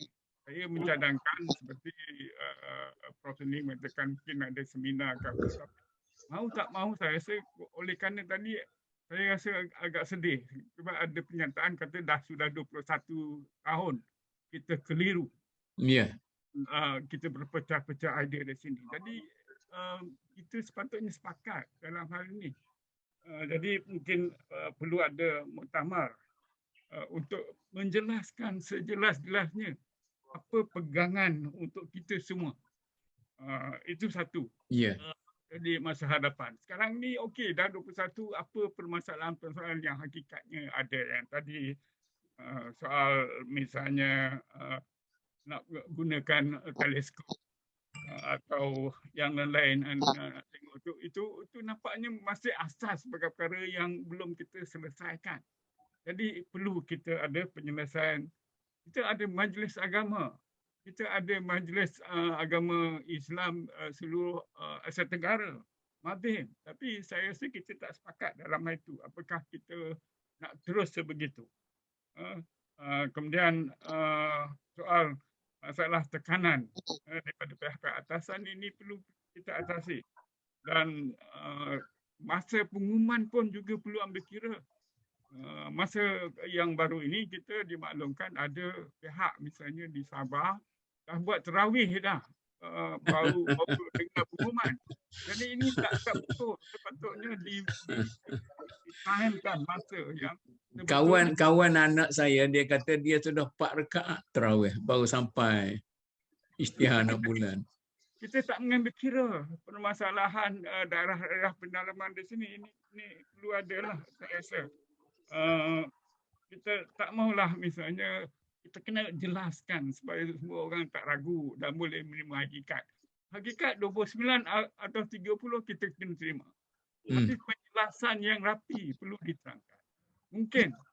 Mungkin kita dah lihat amalan terakhir ni hanya mengumumkan raya esok atau tak raya. Itu saja. Tapi saya rasa mungkin ada baiknya lebih awal lagi dijelaskan kepada orang ramai, mungkin datang pada teknikal tentang apa keputusan untuk pemilihan penentuan tarikh hari raya puasa atau hari haji ini untuk dimaklumkan pada semua pihak. Jadi ini perlu kita ambil kira. Dan the way forward, saya rasa bagi saya Ramadan itu 1 bulan yang tersohor, yang Allah sendiri memberikan kepada ummahnya untuk kita muhasabah diri.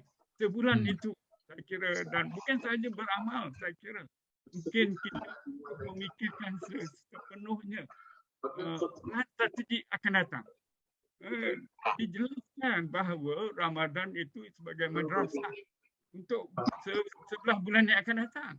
Jadi apakah kita melaksanakan apa yang kita manfaat yang sebaik mungkin dalam Ramadan pada bulan-bulan berikutnya. Saya ambil contoh, sebagai contoh kita memberi sumbangan atau zakat. Apakah hanya sekitar 25% atau 10% saja pegawai kerajaan yang menyumbang zakat?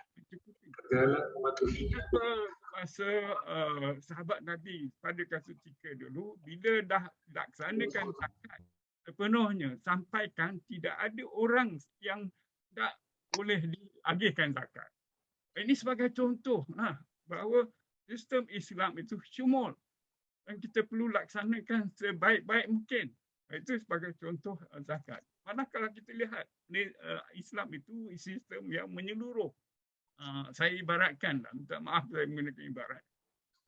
5S ataupun sistem Islam itu yang 5 sahaja kalau kita fikirkan semasak-masaknya dan kita fikir sepanjang-panjangnya.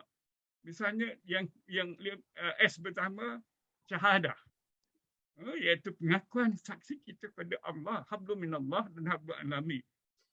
Dan itu merangkumi pelan tindakan yang perlu kita adakan. Ini adalah hakikat jati diri orang Islam. Jadi jati diri kalau kita hayati setiap detik, saya kira dengan syahadah itu, saya rasa kita akan insaf kita sebagai hamba Allah, hamba kepada manusia, khalifah manusia dan juga alami, alam sekitar. Saya kira itu yang pertama. Kemudian sistem S yang kedua, solat. Tuhan dah menunjukkan, dah berikan sistem itu setiap hari dilaksanakan. Dan bagaimana misalnya barangkali kita muhasabah dalam hal kalau dah Ramadan kita berjemaah dan nampak jelas kita perlu jemaah, kena rapatkan saf. Tapi selepas Ramadan kita tak laksanakannya. Yang ini yang perlu kita teruskan. Kita muhasabah dan kita mengajak. Yang ini tadi kita tanya, siapa yang perlu laksanakan? Tapi jelas-jelas agama mestilah ada sekumpulan manusia yang mengajak kepada kebaikan dan mencegah kepada kemungkaran. Jadi ini jelas ada, mesti ada. Mau tak mau kita sama-sama kita mengajak. Sedar atau tidak kita mengajak diri kita. Kita mengajak kepada keluarga kita. Kita mengajak kepada negeri kita. Kita mengajak kepada secara globalnya. Itu S yang kedua, solat itu. Kemudian S ketiga dalam Islam, sedekah. Jelas, kita ada sedekah wajib, sedekah sunat yang pelbagai. Dan kita kenapa laksanakan hanya pada bulan Ramadan? Patutnya kita kena spread semuanya. Wakaf misalnya, kita jelas. Wakaf, infak dan sedekah jelas. Inilah satu yang telah dibangunkan Islam untuk harmoni negara dan harmoni untuk kehidupan rakyatnya. Begitu juga saya kira yang lain. Ya. Bagi yang saya itulah kita perlu tidak hanya laksanakan bulan Ramadan itu perlu dilaksanakan sebulan yang lepas. Kita muhasabah diri. Dan soal kepimpinan saya setuju. Jadi kita mesti sanggup memberi pandangan yang bererti kepada pemimpin-pemimpin Islam yang ada ini. Kalau kita tak berbetulkan, saya rasa kita bersalah dan kita perlu berani kepada yang benar seperti yang kita katakan dalam surah Wal Asri. Mestilah kata yang benar, yang hak dan yang benar. Jangan kita khawatir perkara ini. Saya rasa ini sedikit pandangan saya. Okey. Terima kasih Datuk. Terima kasih. Saya nak ulas sikit yang Datuk Ali Hassan tadi dari segi zakat tu. Mengikut saya punya observasi, hampir kesemua orang kita telah meletakkan bulan Ramadan sebagai haul zakat dia. Sedangkan bukan saya nak kritik ni. Sedangkan awal tahun Islam itu bulan Muharram. Tetapi sebenarnya haul untuk zakat itu tidak mesti Ramadan atau Muharram. Tetapi ternyata dalam masyarakat kita, semua orang menjadikan bulan Ramadan itu sebagai bulan membayar zakat. Haul di situ kerana pahalanya begitu banyak sekali. Dengan kepercayaan begitu kan. Itulah yang menjadi masalah. Tapi kalau kita setiap bulan itu ada orang-orang kaya Islam yang ada haul zakatnya, maka artinya pembahagian itu tidaklah bertimbun. Katakanlah anak-anak miskin. Mengapa? Begitu kenyang sekali pada bulan Ramadan pakat jamu. Kemudian bila Syawal, Zulkaidah, dah jadi kurus balik. Itulah ulasan saya. Ada orang nak cakap lagi, nak bagi ulasan lagi. Kita ada masa lagi sedikit, lebih kurang 15-20 minit lagi. Hari ni kita ramai mereka yang masuk dalam apa ni, cumanya nampaknya macam nak dengar. Ustaz Safarudin. Ya, saya. Ada apa-apa lagi ni? Ada yang sebenarnya datang ni nak dengar mengenai anak bulan ni, termasuk Datuk Ali Hassan sedang kita tadi kan, dia kata Datuk Ali Hassan tadi, Fadil tadi. Macam mana ni? Takut ada benda yang orang nak tanya yang perlu kita jawab dulu. Kesimpulannya Datuk, saya sebenarnya saya ni bawah didikan Profesor Dr. Bahar daripada UNIZA. Masuk kami masa dulu ada CJ ya, olehan Tuan Haji Ghani di bahagian pengiraan, Dr. Bahar ni bahagian teknikal dengan Encik Ahmad Taufan.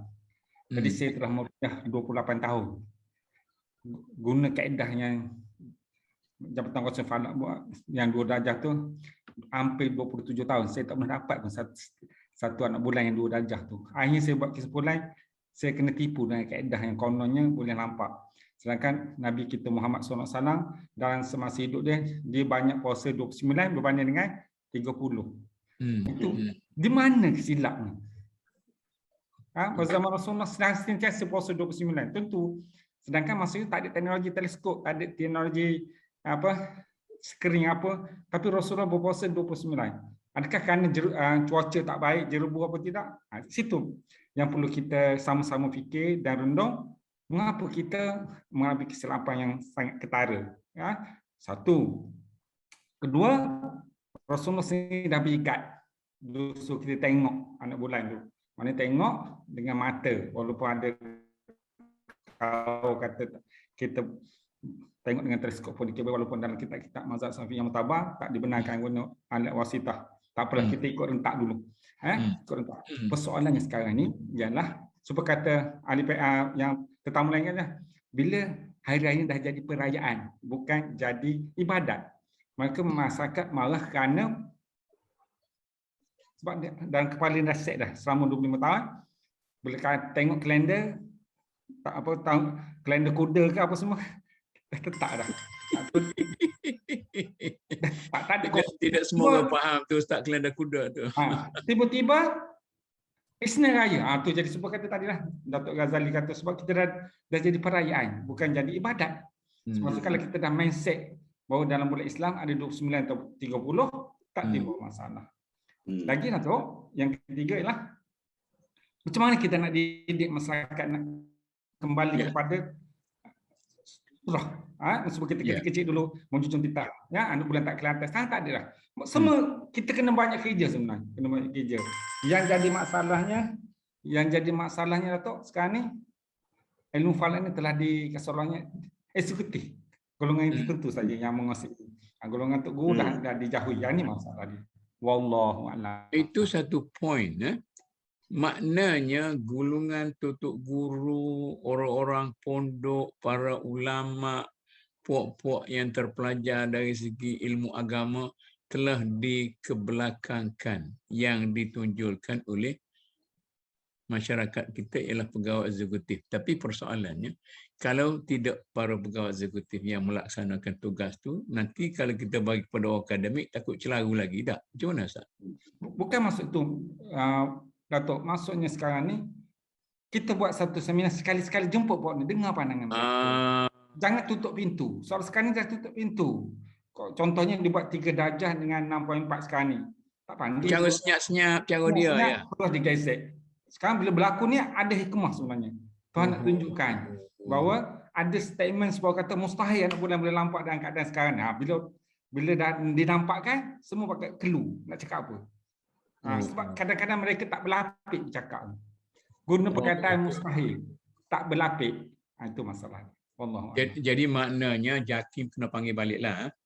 Kena panggil balik masyarakat ilmuwan yang ada kepakaran dalam astronomi, miqat dan sebagainya, supaya sekurang-kurangnya diberi taklimat bahawa perubahan telah dilakukan mungkin berasaskan kepada kajian-kajian astronomi dan sebagainya, begitu kan, supaya tidak berlaku kekeliruan dan sebagainya, dan bolehlah kita manfaatkan segala pandangan yang ada. Itu satu cadangan yang baiklah daripada Ustaz Tuan Guru Haji Sabaruddin Al-Falaki. Saya nak tambah situlah.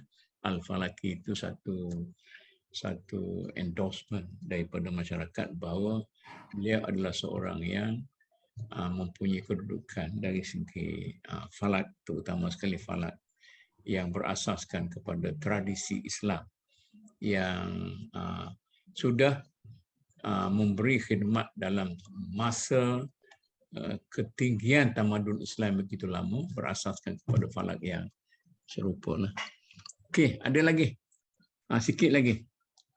10, 13 minit lagi siapa yang nak bagi dalam apa sajalah benda-benda yang berkait dengan hari raya kita ni.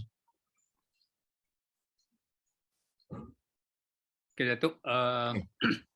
Dalam perbincangan kita petang ni tentang sambutan Syawal. Ya. Yang dilihat lebih meriah ataupun suatu hari ataupun bulan yang ditunggu-tunggu. Ya. Yang melebihi daripada signifikan sebenarnya yang dijelaskan oleh Al-Quran tentang kebesaran Ramadan itu sendiri, ya. 12 itu, ya. Persoalannya dari segi bagaimanakah persepsi orang Islam ini, kalau kita menyebut tadi bahawa ibadah itu dalam Islam itu orang Islam menganggap sebagai satu ritual, ya, begitu jugalah yang terjadi, ya, kepada Ramadan ini sekalipun. Ya. Ya, jadi apakah kita melihat Ramadan ini satu bulan yang mengongkong? Tak boleh makan, tak boleh minum, tak boleh buat banyak-banyak perkara yang kita biasa buat 11 bulan. Jadi, adakah kesan daripada bagaimana silapnya persepsi kita kepada Ramadan itu sehingga kita melihat Syawal itu sebulan, ya, kita sambut dengan pelbagai majlis-majlis dan sebagainya. Soalnya dalam sambutan satu Syawal ini ialah kemungkinan ada baik dan buruk. Ya. Telah menjadi tradisi. Satu segi yang lain itu kita melihat mungkin kita cuba cari yang negatif. Ya, adakah majlis-majlis tiap-tiap hari, pejabat-pejabat jabatan-jabatan GLC, NGO dan sebagainya buat hari terbuka itu, apakah yang kita lihat tak kena? Sama ada dari segi pembaziran makanan ke, ya, dan sebagainya. Jadi kalau kita nak kembalikan kepada bagaimana kita seharusnya lebih melihat Ramadan itu sendiri daripada kita gairah dengan Syawal ini, dan bagaimana benda itu sudah menjadi suatu bentuk pemikiran masyarakat kita, ya, seolah-olah Ramadan itu dah hilang. Dah hilang. Dan sekarang ini kita sedang teruja dengan Syawal ini. Jadi adakah ini yang sebenarnya hakikat ibadah ataupun sambutan Ramadan seperti mana yang Datuk jadikan tajuk dalam diskusi kita petang ini? Cuma di sinilah yang kita nak melihat bagaimana untuk nak membuat satu pembetulan, satu correction balik, ya, orang Islam kita ini. Jadi bukan soal ini saja, soal banyak-banyak yang lain. Ya, dalam bulan Ramadan tentang perlunya kepada istiqamah, ya, kita tak dapat nak buat, kan? Lepas Ramadan kita berperang kembali, ya, berperang dalam dunia cyber tentang isu-isu politik dan sebagainya. Jadi apa yang ustaz-ustaz cakap pada bulan Ramadan itu, ya, hanyalah satu tinggal sebagai suatu kenangan, sebagai satu acara kerohanian ataupun yang berkaitan dengan spiritual saja, tetapi tidak dipanjangkan, ya, kepada 11 bulan yang lain, ya, di luar daripada Ramadan itu, kita kembali kepada pangai kita yang lama. Jadi itu juga satulah. Yang keduanya tadi itu tentang Dr. Kamil. Datuk sendiri pun cakap siapa yang nak ubah ini. Cik Fadli kata, yalah, kita ada institusi, kita ada menteri agama dan sebagainya. Tetapi kita tidak pernah untuk nak melihat dilema Menteri Agama apabila dia berhadapan dengan MKI, apabila dia berhadapan dengan majlis berhadapan dengan raja-raja yang menjadi ketua agama negeri. Jadi orang selalu maksudnya jadi Menteri Agama ni pun memang panas punggung lah orang kata, kan, diserang tanpa kita memahami dilema JAKIM, tanpa kita memahami dilema institusi yang kita lihat mereka itu sepatutnya berperanan, kan. Jadi itu kita memang nak menyalahkan orang senang, tetapi kalau kita berada di posisi itu kita akan tahu dilema-dilema, ya. Cuma macam Datuk Ali cakap tadi, itu perlulah kita lihat bahawa perlu duduk semeja Menteri Agama dengan MKI untuk penyelesaian soal-soal agama ini supaya kita nak melihat wujudnya satu titik tolak keharmonian ataupun kesepahaman, supaya orang melihat bahawa pengurusan yang berkaitan dengan Islam ya tidaklah kelihatan bercempara, ya, ataupun kalang kabut seperti mana yang kemungkinan akan juga berlaku pada masa hadapan. Ya. Okey, sudah. Okey, Cik Arun. Okey. Saya kalau dah tidak ada lagi sesiapa yang nak mengulas, saya apa Fadil? Okey. Cuma saya nak menyatakan bahawa kita sebagai orang beragama Islam, kita pun telah mengetahui bahawa Saidina Abu Bakar pun apabila dia memberikan tanggungjawab menerajui menjadi khalifah, dia pun tak sanggup kerana tanggungjawab tu besar. Jadi untuk memegang jawatan sama ada menteri ke penasihat ke apa saja jawatan dalam negara ni adalah tentang tanggungjawab. Itu sajalah. Ya. Ya. Terima kasih. Okey. Satu ulasan yang kita boleh consider lah. Maknanya setiap orang pada posisi masing-masing mempunyai tanggungjawab dan tanggungan tertentu. Sesiapa yang sanggup duduk pada posisi yang besar, maka tanggungjawabnya besar. Siapa dia yang duduk pada posisi yang kecil, maka tanggungjawabnya agak kecil sedikit. Bagaimanapun tidak ada seorang Muslim pun dalam dunia ini yang terlepas daripada kewajipan dan tanggungjawab, kerana kewajipan dan tanggungjawab itu adalah suatu urusan bersama di kalangan semua orang Islam. Saya rasa kita tutup di situ dan saya mengucapkan banyak terima kasih kepada semua yang hadir, sama ada mengemukakan pandangan masing-masing atau tidak, dan juga yang khusus kepada mereka yang telah mengemukakan pandangan masing-masing.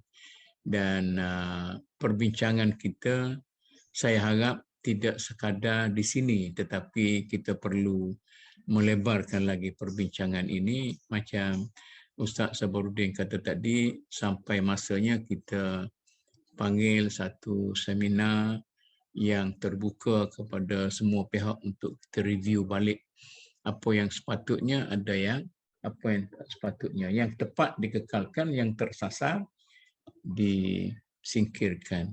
Begitu juga cara kita menyambut Syawal, cara kita melonggokkan wang zakat kita di bulan Ramadan dan sebagainya dan sebagainya. Jadi oleh kerana itu saya sekali lagi mengucapkan banyak terima kasih. InsyaAllah minggu depan kita akan bincang dalam forum yang kita sebut sebagai dialog negara kita ini akan berterusan, dan saya bergembira kita telah mencapai satu kedudukan yang baik dan sambutannya begitu baik sekali. Kehadiran yang ramai pada hari ini tidak terkira lagi melalui siaran online dan sebagainya. Akhir kata, wabillahi taufiq. Wassalamualaikum warahmatullahi wabarakatuh.